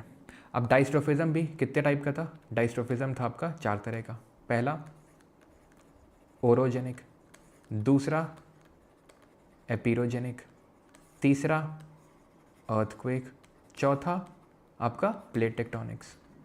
माउंटेन बन रहा है, पहाड़ बन रहा है, हॉरिजॉन्टल मूवमेंट हो रहा है। अर्थ क्रस्ट में कुछ बन रहा है, ऊपर उठ रहा है या नीचे धंस रहा है, यानी वर्टिकल मूवमेंट हो रहा है। Do not confuse it with block mountain. Block अलग होते हैं, वो हम आगे देखेंगे जब माउंटेन्स वगैरह पढ़ेंगे, ठीक। देन आपका ये तीसरा था, क्या था? अर्थक्वेक, वो तो पता है, प्लेट टेक्टोनिक्स भी। डेन्यूडेशन में क्या था? डेन्यूडेशन में 3 चीज़ें थी सर। डेन्यूडेशन में 3 चीज़ें थी, वेदरिंग यानी अपक्षय, द्रव्यमान का जो यानी मास का जो मूवमेंट हो रहा था, और तीसरा था इरोजन, अपरदन, ठीक है। अब वेदरिंग हमने पढ़ा था, स्टार्ट किया था। 3 तरह की होती है sir, physical, then chemical, then biological, ठीक। फिजिकल, केमिकल और बायोलॉजिकल। फिजिकल जो होती है, फिजिकल वेदरिंग, वो कितने तरह की होती है सर? अनलोडिंग एंड एक्सपेंशन होता है, टेम्परेचर चेंज एंड एक्सपेंशन होता है। तीसरा क्या था? तीसरा आपका था एक सॉल्ट वेदरिंग, और चौथा क्या था? मतलब चौथा ये पढ़े थे, तीसरे नंबर पे तो वो हम पढ़े थे फ्रॉस्ट वेजिंग। फ्रॉस्ट वेजिंग, इससे एक्सफोलिएटेड डोम्स बन रहे थे, टॉर बन रहा था फाइनल जाके। फ्रॉस्ट वेजिंग में इस तरीके की पानी जम रहा था, पानी फिर बर्फ़ बन रही थी, फिर पानी, फिर बर्फ़, फिर पानी, तो वो रॉक टूट रही थी। और ठीक है, फ्रॉस्ट वेजिंग। और सॉल्ट वेदरिंग में हमने पढ़ा था, सॉल्ट वेदरिंग में जो सबसे इफेक्टिव होता है वो सॉल्ट क्रिस्टलाइजेशन होता है, जिसमें सॉल्ट के क्रिस्टल्स बनते हैं। सॉल्ट के जब क्रिस्टल्स बनते हैं तो कुछ सॉल्ट के क्रिस्टल्स होते हैं, जैसे सोडियम क्लोराइड हो गया है, ठीक है। और जो ये सब जो क्रिस्टल्स होते हैं, ये क्या करते हैं, इनकी खासियत होती है कि ये जब ये एक्सपैंड करते हैं, जब टेम्परेचर बहुत ज़्यादा पड़ता है तो एक्सपैंड करते हैं, तो एक्सपैंड करते करते धीरे धीरे वो रॉक को तोड़ देते हैं। देन हमने पढ़ा केमिकल वेदरिंग, यानी कि रासायनिक अपक्षय। रासायनिक अपक्षय में हमने क्या पढ़ा? हमने सबसे पहले पढ़ा, अब कुछ किसी को पहले रख सकते हो, ठीक है। हमने जैसे सबसे पहले पढ़ा सोल्यूशन। सोल्यूशन में क्या था? पूरा मिनरल घुल गया है, वो पूरा घुल मिल गया है, पूरा घुल गया है वो। हाइड्रेशन में क्या? घुला नहीं है, फूल रहा है, सिकुड़ रहा है, फूल रहा है, सिकुड़ रहा है। कार्बोनेशन, जो कार्बोनेट और होती हैं तो वो क्या होता है, कार्बोनिक एसिड जब ऊपर से बरसता है पानी और कार्बन डाइऑक्साइड से मिक्स होता है तो कार्बोनेट जो होती है, कार्बोनेट बाइकार्बोनेट जो मिनरल्स होते हैं वो क्या होते हैं, धीरे धीरे धीरे डिजॉल्व होना स्टार्ट हो जाते हैं। तो सोल्यूशन से सिमिलर है लेकिन सेम नहीं है। क्यों? क्योंकि यहाँ से पानी की वजह से हो रहा है, यहाँ एसिड की वजह से हो रहा है, ठीक है। यहाँ घुल रहा है पूरा, यहाँ क्या हो रहा है, वो कहीं पर जाके इस तरीके से, ठीक है, डिपॉजिट तो इसमें भी होगा, इसमें भी होगा, लेकिन इसमें अलग तरह की लैंडफॉर्म बन रही है, इसमें अलग तरीके की, ठीक है। और यहाँ पर हमने चौथा पढ़ा था ऑक्सीडेशन एंड रिडक्शन, ठीक है। ऑक्सीडेशन, अगर ऑक्सीजन लेके उसका अपक्षय हो गया, टूट गई, तो ऑक्सीडेशन। रिडक्शन क्या? ऑक्सीजन की कमी की वजह से अगर हो गया तो रिडक्शन, ठीक है। तो ये हो गया। एंड देन बायोलॉजिकल में हमने पढ़ा कि जो लिविंग बींग्स की वजह से अपक्षय हो जाए, ठीक है, लिविंग बींग्स की वजह से वेदरिंग हो जाए, जैसे रोडेंट हो गया, अर्थवर्म हो गया, एल्गी हो गया, ठीक है, ये सब की वजह से वेदरिंग हो जाए, दैट इज कॉल्ड एज जैविक अपक्षय, फिर बायोलॉजिकल वेदरिंग। अभी हो गया समराइज, ठीक। आगे बढ़ें, चलो अब आते हैं मास मूवमेंट पे। मास मूवमेंट यानी कि बृहद संचलन। क्या? बृहद संचलन। It is a down slope, मतलब सारी चीज़ें आपस में ना इंटरकनेक्टेड हैं। बस थोड़ा, मतलब बस 10 मिनट का लेक्चर बाकी है, बस फोकस रहना। तुम फोकस रहोगे ना, आराम से सब समझ में आ जाएगा। लोगों को लगता है कि मतलब ऐसा है वैसा है, बड़ा डिफ़िकल्ट टॉपिक होता है, लेकिन डिफ़िकल्ट कुछ नहीं लगा तुमको कोई डिफ़िकल्ट? बहुत लोगों को डिफ़िकल्ट लगता है, कुछ डिफ़िकल्ट नहीं। जैसे कल वाला बहुत लोगों को डिफ़िकल्ट लगता है, एकदम मज़ा आएगा कल वाले लेक्चर में। तो असली मज़ा तो कल वाले लेक्चर में, आज तो क्या ना वार्म अप टाइप हो रहा है, ठीक है। मास मूवमेंट पे आते हो, तो मास मूवमेंट का मतलब नाम से समझ में आ रहा है, कोई बड़ा सा मास जो है वो मूव कर रहा है, बड़ा सा द्रव्यमान जो है मूव कर रहा है, ठीक, उसका संचलन हो रहा है। It is a down slope movement, यानी नीचे की तरफ मूवमेंट हो रहा है ऑफ सॉयल, मिट्टी, चट्टान एंड अदर डेब्री, बाकी के जो चीज़ें होती हैं अंडर द इन्फ्लुएंस। अब बाकी की चीज़ों में बाकी जो भी सॉयल रॉक के साथ अटैच है वो सब नीचे आएगा, under the influence of gravity.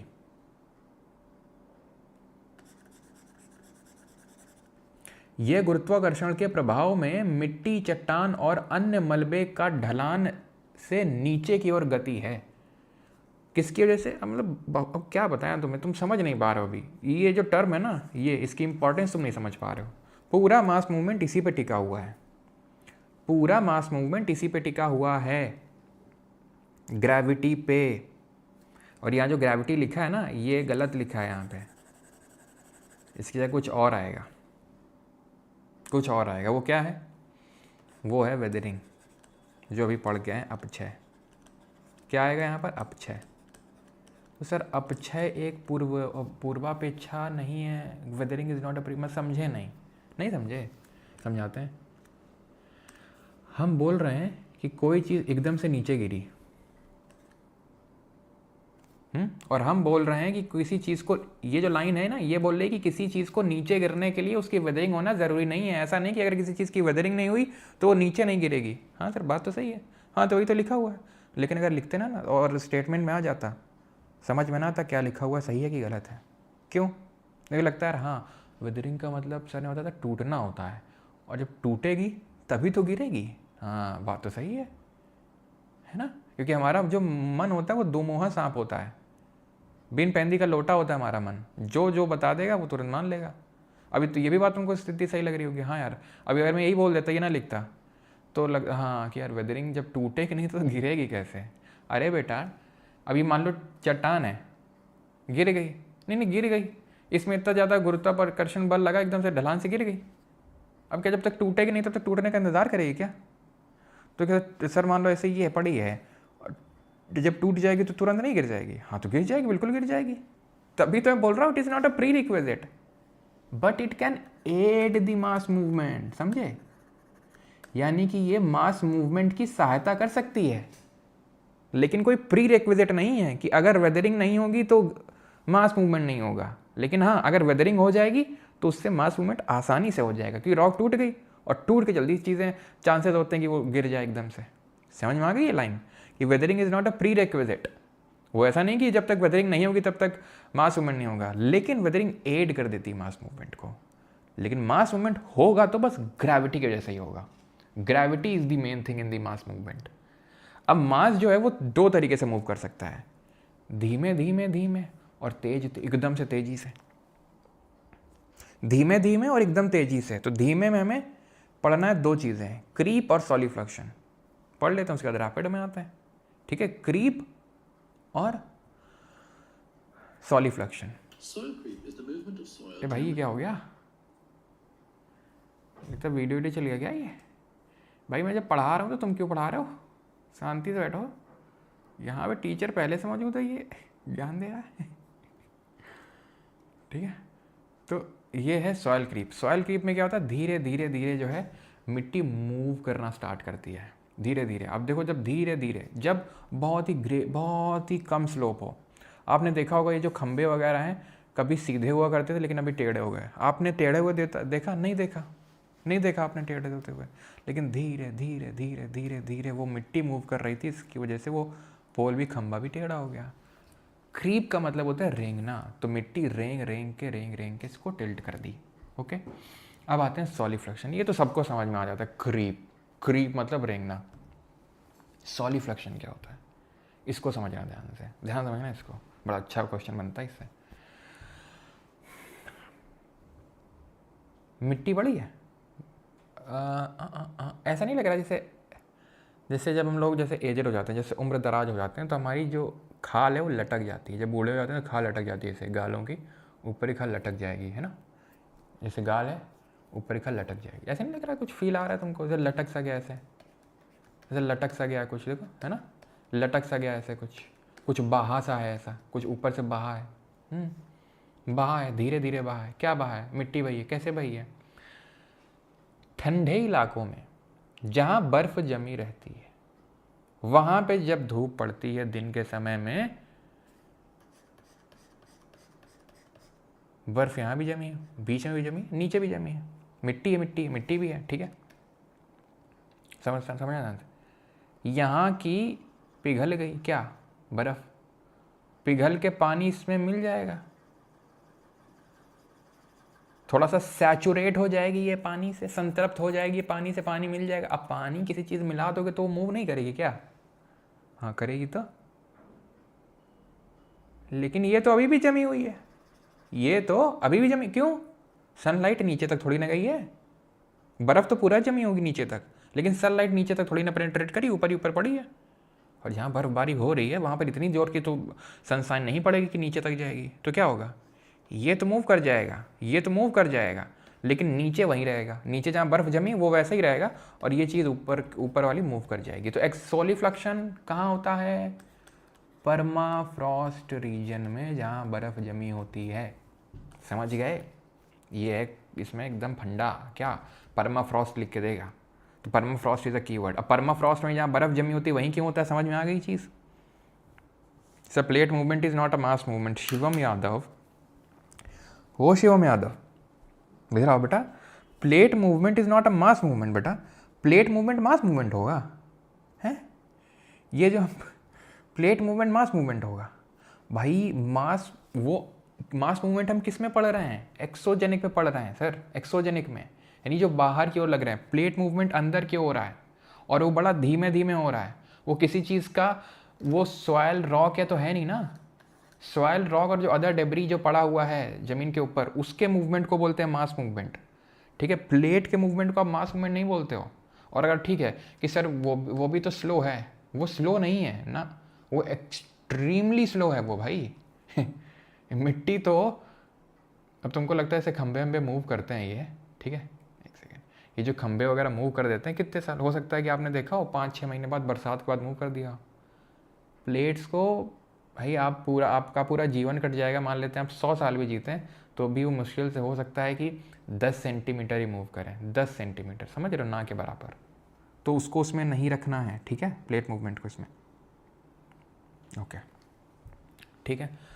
अब आते हैं, ये चीज़ समझ में आ गई किसी को? यहाँ तक कोई डाउट तो नहीं है स्लो वाले में कि क्रीप क्या होता है? धीरे धीरे रेंगना सॉइल का।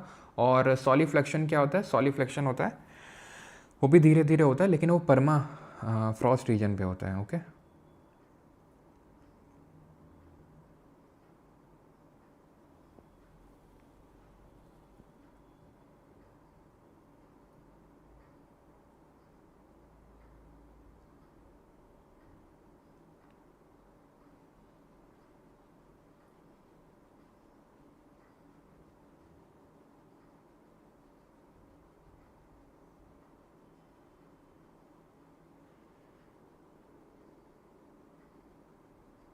ठीक, समझ में आ गया। चलो, तो अब आते हैं रैपिड पे। रैपिड मतलब बड़ी तेज़ी से, ये तो धीरे धीरे हो रहा था, इसके कंपैरिजन में बड़ा तेज़ होता है। भूस्खलन, हिमस्खलन पहले ही समझते हैं।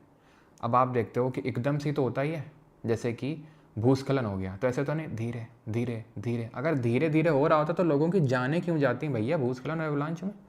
ये भूस्खलन होता है जो नीचे होगा, मान लो कहीं नीचे एक और रोड जा रही होगी, वहाँ एकदम से पूरा मलबा गिरा होगा, मलबे के उसमें आ जाते हैं, गाड़ी वगैरह आ जाते हैं कि नहीं मलबे के चपेट में, ये पूरा ये गिर रहा है।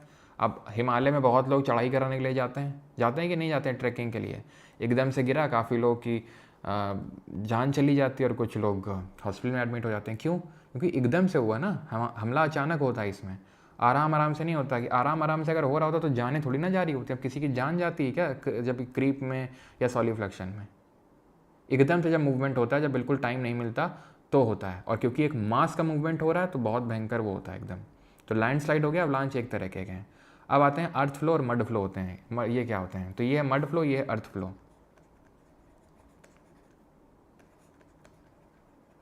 ये है अर्थ फ्लो, ये है मड फ्लो, ठीक है। तो जनरली ये आपको कहाँ पे देखने को मिलते हैं? वाटर सैचुरेटेड रीजन्स में, वो भी जैसे वो भी अगर हम देखें, ठीक है एक सेकेंड, वाटर सैचुरेटेड का मतलब है जो पानी से संतृप्त हो चुके हैं, ठीक है। बस 5 मिनट का और लेक्चर बचा है, आज काफ़ी छोटा लेक्चर है आपका, ठीक है। तो वाटर सैचुरेटेड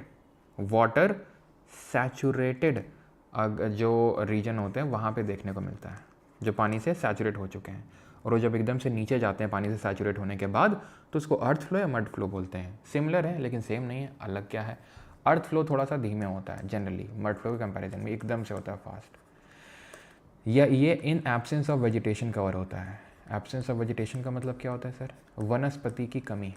वनस्पति की कमी मतलब यहाँ पेड़ पौधे सब कुछ नहीं होंगे और एक घाटी टाइप होगी, तो एकदम से घाटी से एकदम से पूरा अगेन, ठीक है, हमारा इसको बौदा बोलते हैं एकदम से क्या होगा, वो मिट्टी पानी सब मिल के एकदम से जब वो करेगी, ये फास्ट होता है इसके कंपैरिजन में। ध्यान रखना, ये अर्थ फ्लो मड फ्लो दोनों फास्ट में पढ़ रहे हैं हम लोग, लेकिन दोनों को कंपेयर जब कर रहे हैं तब अर्थ फ्लो स्लो है, ध्यान रखना इस कंपैरिजन में। और ये कब होता है? एब्सेंस ऑफ वेजिटेशन, और इसमें ज़्यादा सैचुरेशन होता है, ठीक, क्लियर है। यानी कि जो आपका मड फ्लो होगा इसमें सैचुरेशन लेवल ज़्यादा होगा, सैचुरेटेड विद वाटर, ठीक, क्लियर है यहाँ तक? किसी कोई डाउट? अर्थ फ्लो में क्या है, एक बड़ा सा हिस्सा पूरा जो है इस तरीके से मूव किया। ये उतने डिस्ट्रक्टिव नहीं होते जितना कि लैंडस्लाइड होता है। लैंडस्लाइड बहुत ही स्टीप स्लोप में होता है, ये थोड़ी सी उतनी स्लोप नहीं होती, बहुत भयंकर स्लोप नहीं होती अगर हम बात करें लैंडस्लाइड की। लैंडस्लाइड बहुत तेज़ होते हैं, अर्थ फ्लो और मड फ्लो इतने तेज़ नहीं होते हैं। जब बहुत ज़ोर की बारिश होती है तो ये जो है मूव कर जाते हैं, पूरा ये ऐसे धंस जाता है। यहाँ पर देखो लैंडस्लाइड में क्या हो रहा था, लैंडस्लाइड में आप सोचो ये कितना जोर का मूव किया होगा नीचे, ठीक है, जो आप यहाँ पे लैंडस्लाइड देख रहे हो, ठीक है, क्लियर। अर्थ फ्लो क्योंकि सैचुरेट हो गया, पानी से गिर गया, ये इसमें बहुत ज़्यादा सैचुरेशन होता है और वेजिटेशन की कमी होती है। And the last thing is जो हमें पढ़नी है, this is called as slump, इसको बोलते हैं स्लम्प। इसमें बैकवर्ड रोटेशन होता है। कैसे बैकवर्ड रोटेशन होता है? तो ये आप देख रहे हो एक स्कूप सा बना हुआ है, जैसे कि आप आइसक्रीम जब खाओ ऐसे डब्बे से, उसमें पूरा ऐसे चम्मच से निकालो तो इस तरीके का आकृति नहीं बन जाएगी, ऐसा स्कूप सा। तो जब जहाँ पर इस तरीके का स्ट्रक्चर होता है और बहुत ही ज़्यादा ग्रेडियंट होता है, स्लोप होता है, तो जो भी मास होता है वो ऐसे टॉपल डाउन करके गिरता है, वो टॉपल डाउन करके गिरता है, बैकवर्ड रोटेशन होता है उसका, ठीक है। जो भी चीज़ यहाँ पे होती है उसका बैकवर्ड रोटेशन हो जाता है, क्योंकि इस तरीके का उसका शेप ही है स्कूप जैसा कि उसमें बैकवर्ड रोटेशन हो जाएगा। सिंपल ये कीवर्ड बस याद रखना, स्लम्प में ख़त्म। इस बार आई थिंक सीजीएल में किसी ने बताया भी था, अभी तो आंसर की नहीं आई है, मोस्ट प्रोबेबली परसों आ जाएगी आपके आंसर की। तो उसमें ये क्वेश्चन शायद पूछा गया है कि बैकवर्ड रोटेशन से क्या गिरता है, उसको क्या बोलते हैं? उसको स्लम्प बोलते हैं, क्योंकि इस तरीके का उसका स्ट्रक्चर है कि जब वो गिरेगा तो इस तरीके से टॉपल हो जाएगा, ठीक है, पलट जाएगा वो, क्लियर, ठीक। We are done. बस ये लास्ट स्लाइड है, दैट इज़ इरोजन। इरोजन का मतलब होता है it involves transportation of rock debris through geomorphic agents like running water, ground water, glacier, wind and waves. अब मुझे पता है तुम्हें कन्फ्यूज़न होगा पक्का, लेकिन मैं क्लियर करता हूँ। देखो, सबसे पहले मैंने चीज़ क्या बताई थी वेदरिंग में? Weathering is an in situ process. चट्टान है, ठीक है, चट्टान है, चट्टान वहीं पे टूट गई, चट्टान है, चट्टान वहीं पे टूट गई, टूट गई, चट्टान यहाँ पे टूट गई और गाना गाने लगी, मैं टूट के सनम, ठीक है। लेकिन वाटर आया, ग्लेशियर आया या सी वेव आई, और उसने क्या बोला? उठा ले जाऊंगा तुझे मैं अपने साथ, डोली वोली में मान लो या फिर जैसे भी, लेकिन अब ये गाना चलेगा। क्यों? क्योंकि अब यहाँ पे एक्स सितु प्रोसेस होगा। कैसे एक्स सितु होगा? क्योंकि जो भी आएगा ये आपका वाटर, ग्लेशियर, विंड, वेव, उसका कुछ ना कुछ उसमें काइनेटिक एनर्जी होगी। सर काइनेटिक एनर्जी क्या होती है? जब किसी चीज़ के मूवमेंट से कोई एनर्जी जनरेट होती है उसको काइनेटिक एनर्जी बोलते हैं। गतिज ऊर्जा, किसी चीज़ की गति की वजह से, इनमें गति है, ये आएंगे और इसको उठा ले जाएंगे और कहीं पे ट्रांसपोर्ट कर देंगे जाके। अब याद करो, सेडिमेंटरी रॉक ट्रांसपोर्ट करके कहीं डिपॉजिट पे तो होगा, और डिपॉजिट होगा क्या बन जाएगा, ऐसे फिर डिपॉजिट होगा, फिर डिपॉजिट होगा, फिर डिपॉजिट होगा, यही पढ़ाया था। लिथिफैक्शन हो जाएगा, लेयर्ड फॉर्म में कौन सी रॉक बन जाएगी, सेडिमेंटरी रॉक। हो गया इरोजन। डाउट तो नहीं है वेदरिंग में? पहले वेदरिंग हुआ, पहला स्टेप था, पहला स्टेप वेदरिंग हुआ, टूट गई, ठीक है, टूट गई। अब पानी वानी आया, उसको बहा के ले जाएगा। अगर वो ग्रेविटी की वजह से हुआ है, ग्रेविटी क्या करती है, ग्रेविटी हवा जो होती है, सॉयल होती है, सबको उठा के ले जाती है, ठीक है, उसको बोलते हैं मास मूवमेंट। लेकिन अगर पानी, अगर मैं यहाँ बात करूँ अर्थ फ्लो मड फ्लो में, तो क्या हो रहा है, वो जो मास है वो पानी को लेके जा रहा है। चलो भैया पानी नीचे चलते हैं, ग्रेविटी वो बुला रही है, सब लोग आ जाओ नीचे। यहाँ पे क्या है, पानी जो है, पानी खुद लेके जा रहा है, पानी खुद लेके जा रहा है यहाँ पे, वो जो सेट जो चीज़ जो रॉक टूटी है उसको। तो अब इस चार्ट पे आओ जरा, अब समझ में आएगा आपको। ये जो चार्ट था, जब आप पढ़ चुके हो तीनों चीज़ें, तो ये रॉक का टूटना है आपको पता है, weathering is not a prerequisite but it adds the mass movement पता है आपको, ये ex situ प्रोसेस अभी पता है। क्यों? क्योंकि ये इसमें मूवमेंट हो रहा है, उसकी ओरिजिनल प्लेस चेंज हो रही है। एजेंट क्या होते हैं, इरोजन के एजेंट क्या होते हैं, कटाव परिवहन के क्या एजेंट होते हैं, हवा, वाटर, हिमनद यानी ग्लेशियर, जो सी वेव्स हैं यानी कि जो समुद्र की जो वेव्स धाराएं चलती हैं वो। अब इन सब से क्या क्या लैंड फॉर्म बनते हैं, क्योंकि जब ये पानी जाएगा तो किसी चीज़ को तोड़ेगा, और उस जिस चीज़ को तोड़ा है उसको कहीं पे जाके डिपॉजिट करेगा, उस चीज़ को कहीं पे डिपॉजिट करेगा, और डिपॉजिट करेगा तो डिपोजिशन होगा, तो एक अलग तरह की आकृति बनेगी, जो हम कल पढ़ेंगे लैंड फॉर्म में। दो तरीके का, इरोजनल लैंड फॉर्म और deposition land form, due to wind, glacier, running water, ground water, ये सब पढ़ेंगे कल, ठीक। और कल का बहुत इंपॉर्टेंट लेक्चर है, मिस मत करना, बहुत टफ लोगों को लगता है। अगर वो आपने मतलब नहीं किया और फिर कहीं से भी आप करेंगे ना, आपको समझ आएगा नहीं, मैं बता रहा हूँ, ठीक है। तो कल का तो मिस मत करना, क्योंकि कल का तो काफ़ी लोगों को कॉम्प्लेक्स लगता है, लेकिन हम सिंपल टर्म्स में उसको पढ़ेंगे, इसीलिए मैंने आज का लेक्चर में नहीं इंक्लूड किया। नहीं, मैं हर बार तीनों बैचेस में साथ में पढ़ाया हूँ इसको, ठीक है। अब इसमें ड्राइविंग फोर्स क्या है वेदरिंग में, ग्रेविटेशनल, मॉलिकुलर स्ट्रेस या केमिकल एक्शन। ग्रेविटेशनल स्ट्रेस हो सकता है, मॉलिकुलर स्ट्रेस हो सकता है, केमिकल एक्शन है, याद है आपको, इससे आपका फिजिकल वेदरिंग हो रहा था, इससे आपका केमिकल वेदरिंग। मास मूवमेंट में मेनली आपका ग्रेविटी होता है, हमने देखा ग्रेविटी की वजह से मास, और यहाँ पर काइनेटिक एनर्जी होता है, किसी चीज़ के मूवमेंट की वजह से एनर्जी आती है, काइनेटिक एनर्जी, गतिज ऊर्जा। तो हवा भी मूव करती है, पानी मूव करता है, ग्लेशियर भी मूव करता है, भले धीरे धीरे करता हो लेकिन ग्लेशियर भी मूव करता है। We are done with the lecture. किसी को कोई डाउट है तो पूछ सकता है, ठीक है। छोटा था आज का लेक्चर, अब क्वेश्चन करते हैं, किए जाएँ क्वेश्चंस। समराइज़ किया तो था भैया, अभी पल पल में समराइज़ कर दें, ये कहाँ चल रहा था, समरी तो चल रहा था, इसको समराइज़ कर दें, मास मूवमेंट को चलो समराइज़ कर देते हैं। सर डिपोजिशन भी तो होता है, हाँ तो हमने कब कहा नहीं होता है। सर प्लेट्यूज तो वोल्केनो से बने हैं, फिर एपेरोजेनिक कैसे, बताएंगे एपेरोजेनिक कैसे। भाई वोल्केनो से कौन सा प्लेट्यू, अब आप आई थिंक डेक्कन प्लेट्यू की बात करोगे, वो है वोल्केनिक का, लेकिन पूरा पेनिनसुलर प्लेट्यू थोड़ी ना वोल्केनिक है, पूरा पेनिनसुलर प्लेट्यू प्रायद्वीपीय पठार थोड़ी ना वोल्केनिक है, सिर्फ डेक्कन प्लेट्यू एक जो पार्ट है वही है सिर्फ। लैंडस्लाइड और इरोजन में डिफरेंस क्या है, लैंडस्लाइड का मतलब है जमीन का हिस्सा टूट गया, क्यों टूट गया, ग्रेविटी ने बुला लिया, क्योंकि बहुत बोझिल हो गया था तो ग्रेविटी ने बुला लिया, आ जाओ बेटा नीचे आ जाओ। इरोजन में हवा, पानी, ग्लेशियर, ठीक है, हवा, पानी, ग्लेशियर, ये सब लेके जा रहे थे, हवा, पानी, ग्लेशियर, सी वेव, ये सब लेके जा रही हैं, ग्रेविटी ने उनको नहीं बुलाया। पानी लेके गया, ग्लेशियर लेके गया, वो है इरोजन। और किसी कोई डाउट? ये स्लम्प किस में आएगा, स्लम्प सर फास्ट रैपिड वाले में ही आएगा, ठीक है। जो स्लम्प है वो रैपिड वाले में ही है, रैपिड में।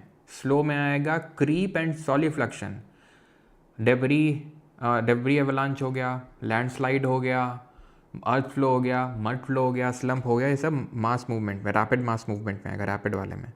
एवलांच रिपीट कर दो, जिस तरीके से ज़मीन गिरती है उसी तरीके से बर्फ़ का जो पहाड़ एक तरह से गिरता है, बर्फ़ जब गिरती है उसको हम बोलते हैं avalanche.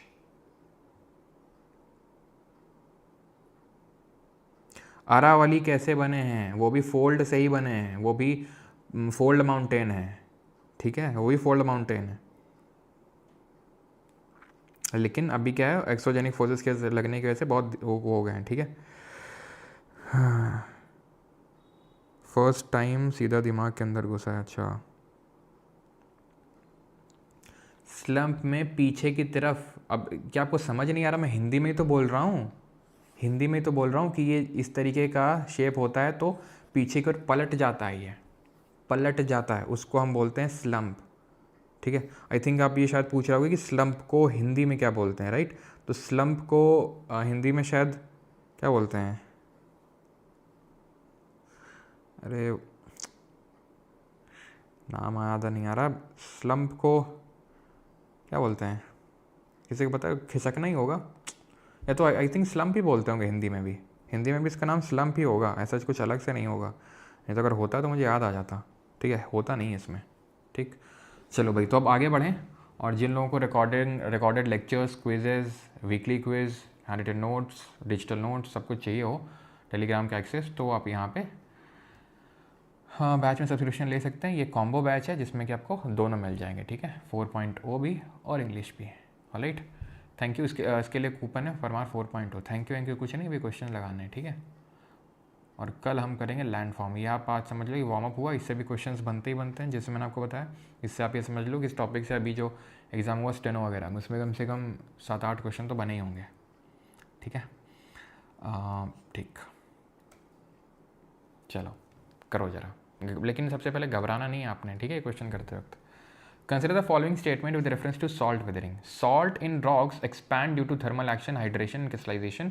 Salt like calcium, sodium, magnesium, barium have a tendency to expand. Salt weathering is a typical example of chemical weathering. CAPO 2025 का क्वेश्चन है, क्वेश्चन को सही करें और सीधा असिस्टेंट कमांडेंट की पोस्ट पाएं तुरंत अभी, ठीक है।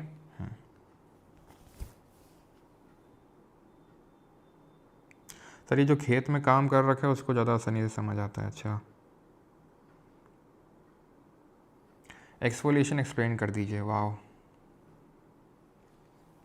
एक्सफोलिएशन का भैया का मतलब होता है जैसे कि ये रॉक होती है, ऊपर की लेयर हट गई, ऊपर की, जैसे कि तुम गए बाहर धूल धक्कड़, एक्सफोलिएशन होता है भैया। ये जो कुछ लड़कियों वगैरह को पता होगा अच्छे से, ये वो जो ब्यूटी पार्लर वगैरह होते हैं वहाँ एक्सफोलिएशन शायद होता है इस तरीके से कि भाई वो कुछ तो लगाते हैं क्रीम जैसा कुछ, और धीरे से वो पूरी लेयर ऊपर की हटा देते हैं और आपकी चमचमाती हुई स्किन बाहर निकल आती है। ऐसे ही ऊपर में जब ये वेदरिंग हो जाती है रॉक की, तो ये हट जाती है पूरी, और ये चमचमाती हुई, ये हट गई तो चमचमाती हुई निकल आती है पूरी, ठीक है, एक्सफोलिएटेड डोम बोलते हैं उसको। तो ये भी सही, ये भी सही है, लेकिन सॉल्ट वेदरिंग जो है आपकी हमने पढ़ा था फिजिकल वेदरिंग में पढ़ा था, ना कि केमिकल में। केमिकल में हमने क्या पढ़ा था, केमिकल में solution, hydration, carbonation, oxidation, reduction, शन शन शन शन आ रहा था, शन आ रहा था कि नहीं आ रहा था, देखो, hydration, carbonation, oxidation, reduction, hydration, यहाँ शन तो है नहीं, फिजिकल वेदरिंग है, ठीक है। तो 1 और 2 option number B.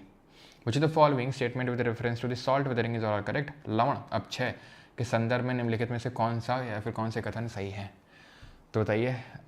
Salt crystallization is the most effective of all salt weathering process. सभी लवण अब 6 प्रक्रियाओं में लवण क्रिस्टलन सबसे अधिक प्रभावी है। Salt crystal growth is more effective over sedimentary rock as compare to igneous rock. आग्नेय शैलों की तुलना में अवसादी शैलों में लवण क्रिस्टल रवों में वृद्धि क्रिस्टल ग्रोथ अधिक प्रभावी होता है, बताइए। Salt crystallization is the most effective of all the salt weathering process, true. बताया था मैंने आपको, सॉल्ट वेदरिंग में सबसे इफेक्टिव होता है सॉल्ट क्रिस्टलाइजेशन, जब हम लोगों ने पढ़ा था कि क्रिस्टल्स बनते हैं, एक्सपेंशन होता है। Salt crystal growth is more effective over sedimentary rock as compare to igneous rock, तो ये भी सही होगा, ऑप्शन नंबर सी, बोथ 1 और 2। Exfoliation in rocks can occur due to forces induced by carbonation, oxidation, temperature changes, बताइए sir जी।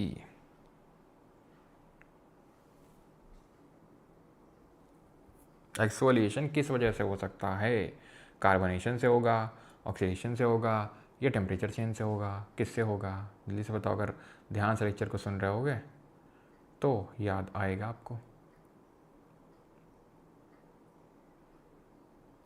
कि क्यों हो रहा था, याद करो। फिजिकल वेदरिंग में हमने पढ़ा था एक्सफोलिएशन। फिजिकल वेदरिंग में जब टेम्परेचर क्या हो रहा था, टेम्परेचर चेंज एंड एक्सपेंशन हो रहा था, उसकी वजह से, ऑप्शन नंबर सी। सिंपल से ये भी दिमाग लगा सकते हो कि अगर ऑक्सीडेशन होगा तो कार्बोनेशन भी होगा, क्योंकि दोनों एक तरीके से देखें तो हम केमिकल वेदरिंग के प्रकार हैं, ठीक है, लेकिन ऐसा होता है नहीं, ठीक है। तो सही आंसर यहाँ पे क्या होगा, सही आंसर हो जाएगा ऑप्शन नंबर C3 ओनली, ठीक है, टेम्परेचर चेंज कैसे। Solifluction is a geomorphic process involving a special type of soil flow that is noticed in. अब देखो सीधा डायरेक्ट क्वेश्चन है कि नहीं, सॉलिफ्लेक्शन आपको कहाँ देखने को मिलेगा, विशेष प्रकार की मृदा प्रवाह वाली भू आकृति प्रक्रिया, मृदा सर्पण, सॉलिफ्लेक्शन जिसको हिंदी में क्या बोलते हैं, मृदा सर्पण। तो मृदा सर्पण कहाँ पे देखने को मिलेगा, बता दो जल्दी से। मृदा सर्पण परमाफ्रॉस्ट रीजन में, जहाँ पे बर्फ़ जमी हो, ठीक है, बर्फ़ जमी हो। अगला क्वेश्चन करो।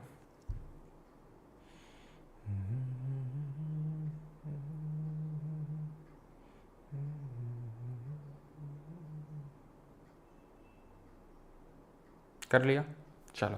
तो which of the following is not type of chemical weathering, carbonation, ठीक है, हाइड्रेशन, ऑक्सीडेशन, हाइड्रोलिसिस भी होता है, हाइड्रेशन के अंदर रख सकते हैं, सॉल्ट क्रिस्टल ग्रोथ अभी हमने पढ़ा है, फिजिकल वेदरिंग होती है, ठीक है। Which of the following is not an example of chemical weathering, again वही सेम क्वेश्चन ही है क्या, अच्छा क्वेश्चन सेम ही है लेकिन एग्जाम अलग है, क्योंकि एग्जाम क्वेश्चन रिपीट होते हैं, यही फ़ायदा होता है PYQs लगाने का। तो ये भी होता है, एसिड एक्शन भी होता है, ऑक्सीडेशन भी होता है। एसिड एक्शन पढ़ा था हमने, एसिड एक्शन मतलब वही कार्बोनेशन रख सकते हो, ठीक है, सॉल्ट क्रिस्टल ग्रोथ नहीं होती है। करो अगला question.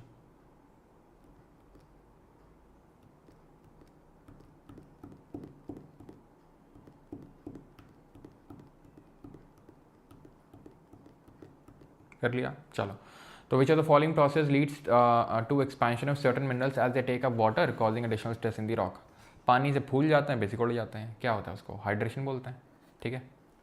Which of the following process leads up to expansion of certain minerals as they take up water as they take up water causing additional stress in the rock. बिल्कुल oxidation तो होगा नहीं, oxidation में तो oxy बोलेंगे, carbonation में तो ना आता है H2O और CO2 का मिलन होगा, ठीक है। हाइड्रोलिसिस क्या होता है, जहाँ पे एक नया मिनरल बन जाए, न्यू मिनरल फॉर्मेशन हो जाता है यहाँ पे, ठीक है, न्यू मिनरल फॉर्मेशन हो जाता है, लेकिन इससे ज़्यादा क्वेश्चन बनता है नहीं आपका, ठीक है। अगला है करो 12th।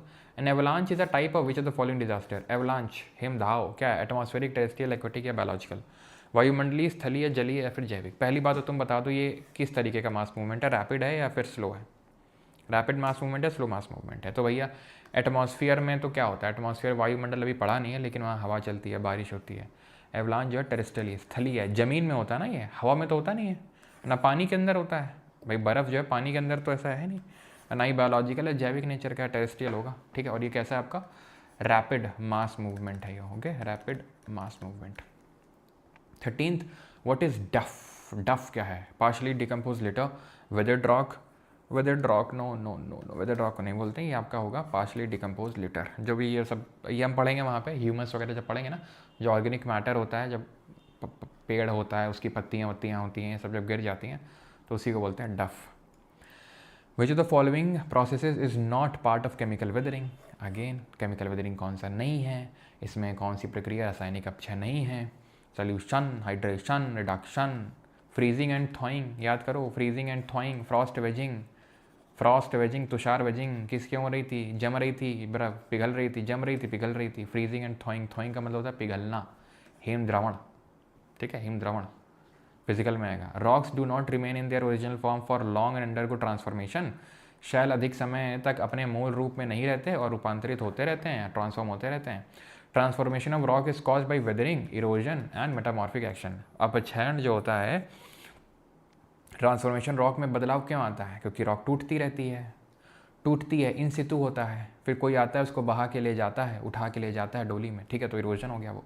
एंड मेटामॉर्फिक जो एक्शन हो गया, मेटामॉर्फिक एक्शन का मतलब है कि प्रेशर बहुत पड़ा, टेम्परेचर बहुत ज़्यादा पड़ा, ठीक है, तो उस तरह से उसका, उस वजह से उसका फॉर्म चेंज होता है, ट्रांसफॉर्म होती है, याद है आपको, metamorphosis, change in form, option number C, both 1 and 2, okay. Which of the following is likely to be the most prevalent form of weathering in hot tropical desert areas.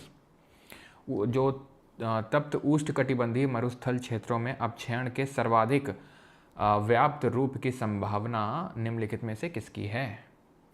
Hot tropical desert, desert है। Leaching कब होता है, leaching तो भैया तब होता है जब पानी पड़ता, भी बताए थे निछालन, पानी पड़ता है, इंपॉर्टेंट मिनरल्स धुल जाते हैं, लेकिन ये तो डेजर्ट है, यहाँ पर बारिश तो होगी नहीं। बायोलॉजिकल का मतलब होता है वही हमारे जैसे कि रूट्स वगैरह हो गई, है ना, ये सब जानवर वगैरह वगैरह, रोडेंट और ये सब वगैरह हो गया, तो उसको उनको बोलते हैं बायोलॉजिकल। तो अगर हम देखें पेड़ वगैरह ज़्यादा कहाँ उगते हैं या फिर काई वगैरह ज़्यादा कहाँ लगती है, यहाँ बारिश, कहीं हमको देखा डेजर्ट में काई लग रही है कहीं देखा डेजर्ट में तुमने काई लगते हुए, शैवाल लगते हुए, अलगे लगते हुए? बिल्कुल नहीं। अच्छा केमिकल, थोड़ा सा ध्यान से सोचना, केमिकल वेदरिंग कहाँ हो रही थी? आप बताओ केमिकल वेदरिंग कहाँ हो रही थी? केमिकल वेदरिंग में क्या था?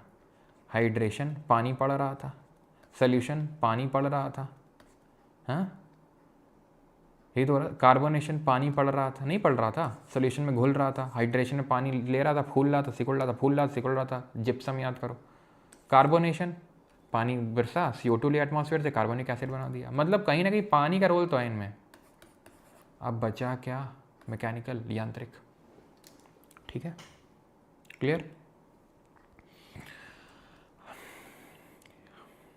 यांत्रिक मतलब वही फिजिकल समझ सकते हो, फिजिकल वेदरिंग जो पढ़े थे कि धूप बहुत पड़ रही है तो अनलोडिंग एक्सपेंशन से, टेम्परेचर चेंज एंड एक्सपेंशन से, ये बताया था कि नहीं? राजस्थान के एग्जांपल दिए थे कि धूप पड़ रही दिन में, रात में एकदम ठंडी पड़ रही है तो एक्सपैंड हो रहा है कॉन्ट्रैक्ट, एक्सपैंड कॉन्ट्रैक्ट, फटीग हो गया, उसमें रॉक टूट गई। ठीक है, तो उसी को मैकेनिकल बोलते हैं जो फिजिकल हमने पढ़ा था। Weathering, mass wasting, erosion and transportation are indicator of which of the following process? अब क्षण, ब्रज, क्षरण, अपर्दन और परिवहन निम्नलिखित में से किस प्रक्रिया के सूचक हैं? बताइए भाई। अपक्षरण मतलब वेदरिंग, बृहद क्षरण मास वेस्टिंग, और इरोजन यानी परिवहन, अपर्दन और परिवहन, अपर्दन उसको बोलते हैं। ठीक है, अपर्दन और अपक्षरण।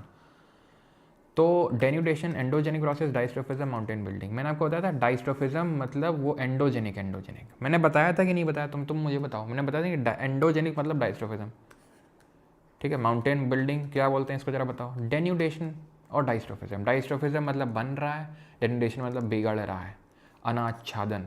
ठीक है, और माउंटेन बिल्डिंग को क्या बोलते हैं? ओरोजेनिक। और एपीरोजेनिक क्या है? जो बाकी का जो अर्थ क्रस्ट का मूवमेंट हो रहा है अप डाउन, वो होता है। If you want to observe, नहीं करना है अभी, ठीक है, ये भी पढ़ा नहीं है। The process of whereby certain minerals absorb water, expand and change is called as. उस प्रक्रिया को क्या क्या कहते हैं? इसमें कुछ खनिज जल को अवशोषित करते हैं, प्रसारित होते हैं और परिवर्तित हो जाते हैं। बताओ, अब है आसान? नहीं, तुम बताओ, है आसान? वाटर अब्जॉर्ब कर रहा है, एक्सपैंड हो रहा है, क्या? हाइड्रेशन। सीधा जिप्सम को रिकॉल किया करो, एनहाइड्रेट है मतलब कैल्शियम सल्फेट है, पानी लिया, calcium sulphate dot 2H2O, gypsum बन गया। ठीक है, ये कर लिया यूपीएससी क्वेश्चन। कोई एक सिंगल क्वेश्चन था जिसमें तुम्हें दिक्कत हुई हो? तुम बताओ मुझे, कोई एक सिंगल क्वेश्चन भी था तुम्हें दिक्कत हुई? तुम भैया यूपीएससी क्वेश्चन सॉल्व करने लगे हो और तुम हमसे पूछते हो सर पीसीएस हो जाएगा कि नहीं हो जाएगा? क्यों? Which of the following is a scientific discipline concerned with the description classification of Earth's topographic features? बाहर की जो विशेषताएं, क्या होगा?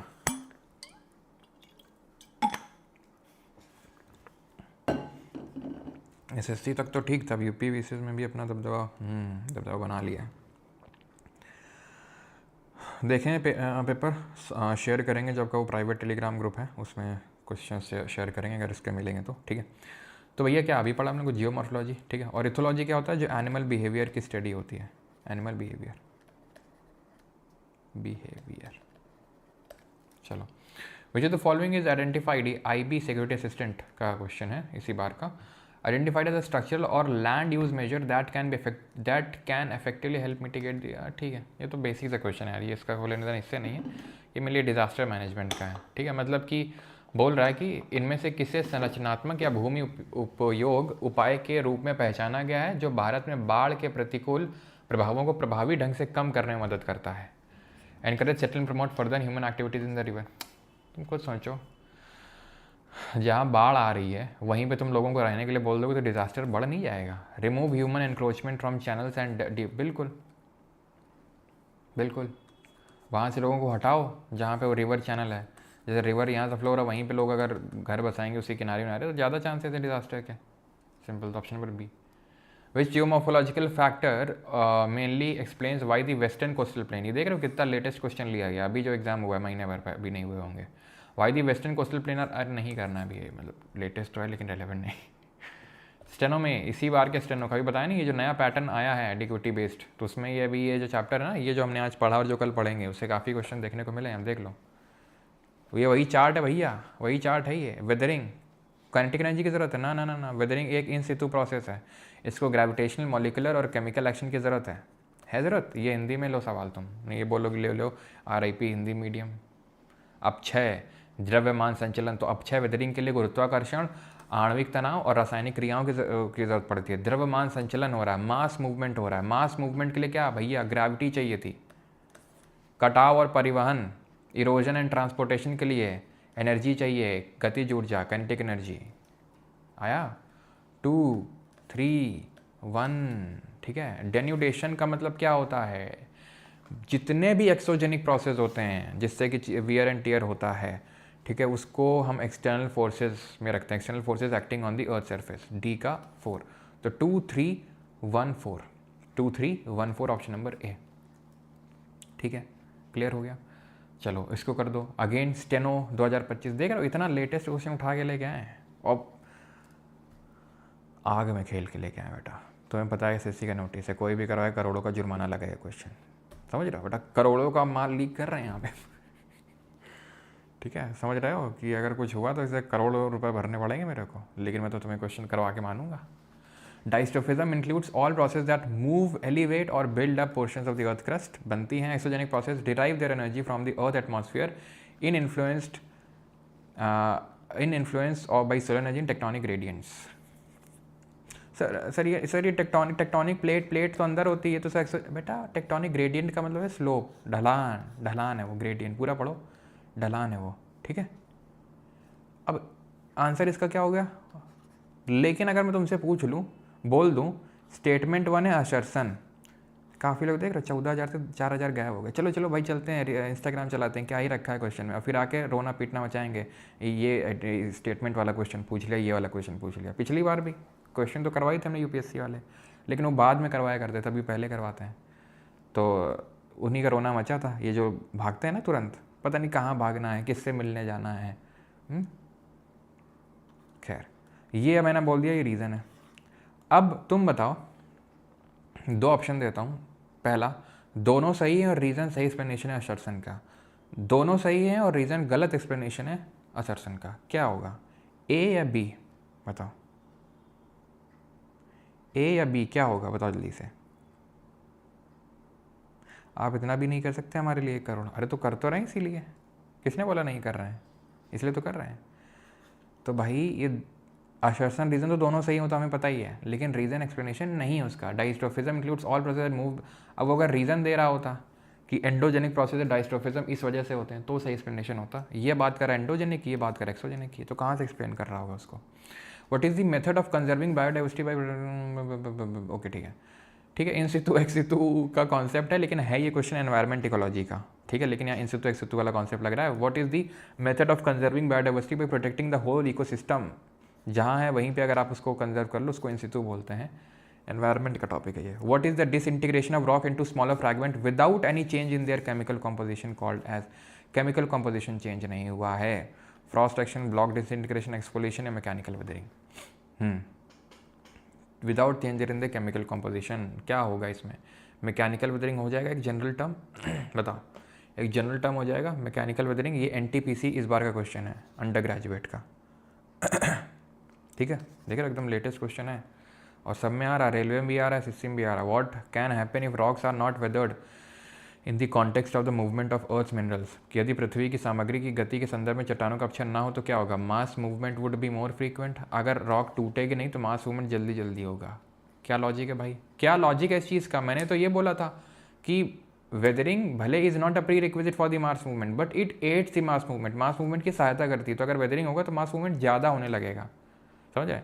सॉयल फर्टिलिटी वुड इम्प्रूव, नहीं इम्प्रूव होगी, क्यों, erosion would increase,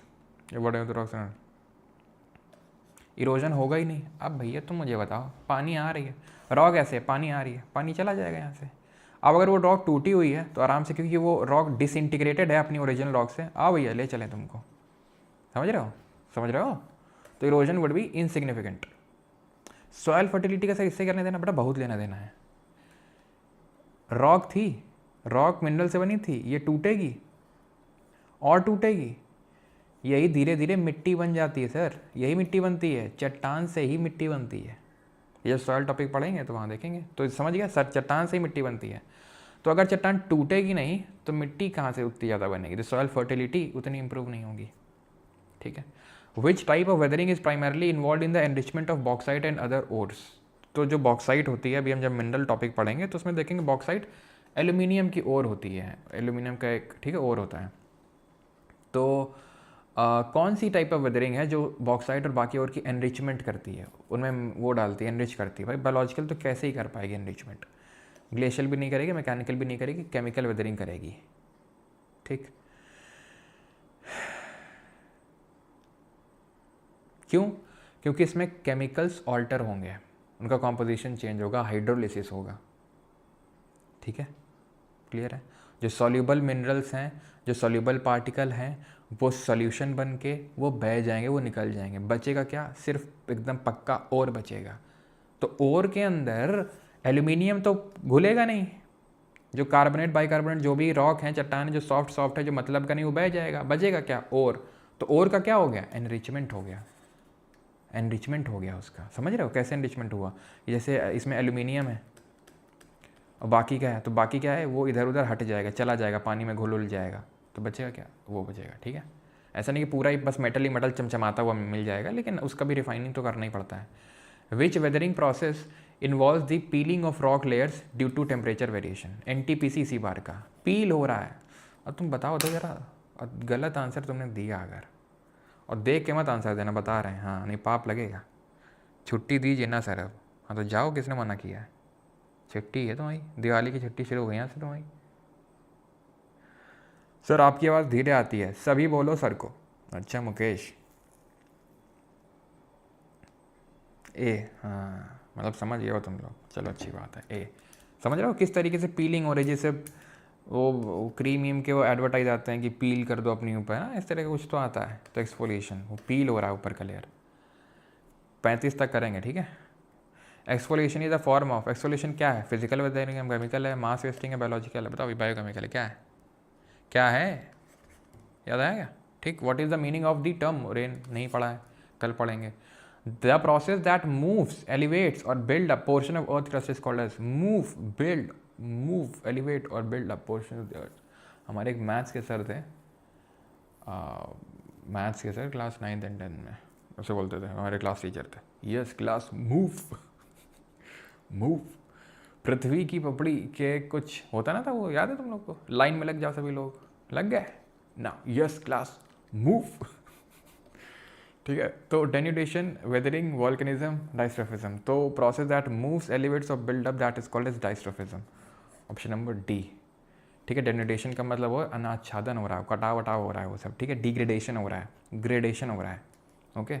34, which of the following parts the mountain that mountain will receive the ना ना ना ना, ये भी पढ़ा ही नहीं है, पढ़ा ही नहीं है। With reference to the physical feature, अभी पढ़ा ही नहीं है, चलो ठीक है। तो अभी आई थिंक ये आगे वाले जो हैं चीज़ें पढ़ी हुई नहीं है। 3-4 क्वेश्चन है, खुद से लगा सकते हो, ठीक है। नहीं खुद से लगवा ही देते हैं यार, क्या ही छोड़े हम।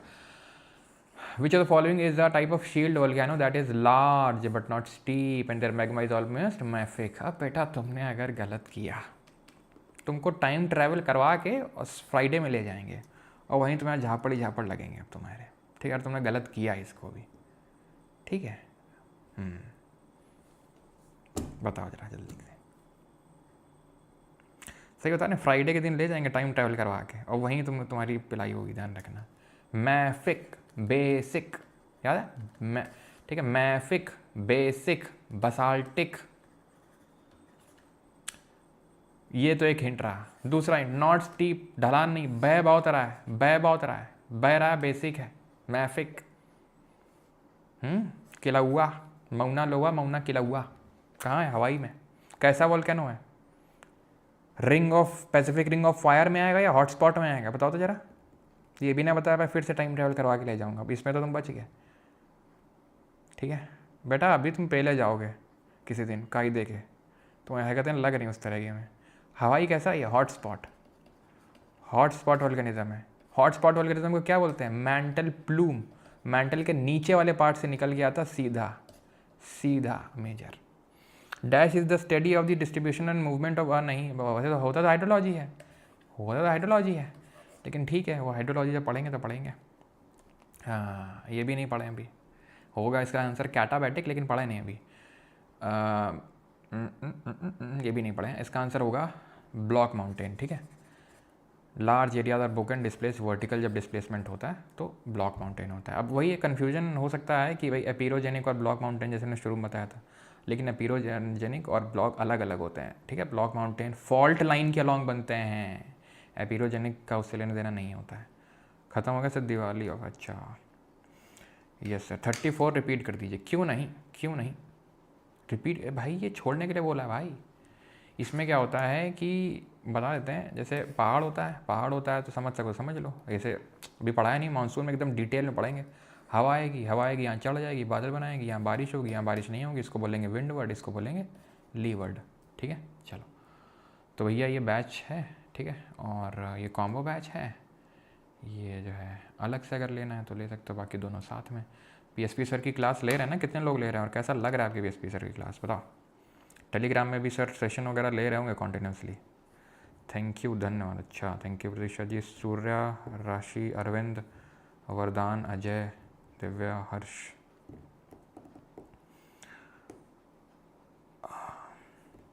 ये तो चीटिंग है। क्या चीटिंग है भाई? क्लास पीपीटी कहाँ मिलता है? जो लोग बैच का सब्सक्रिप्शन लिए होते हैं वैसे बात उन्हीं को मिलेगा, नहीं तो बोलेंगे नहीं कि हम पागल हैं। फिर एक तो फ्री लाइव स्ट्रीम कर रहे हो आप, ठीक है।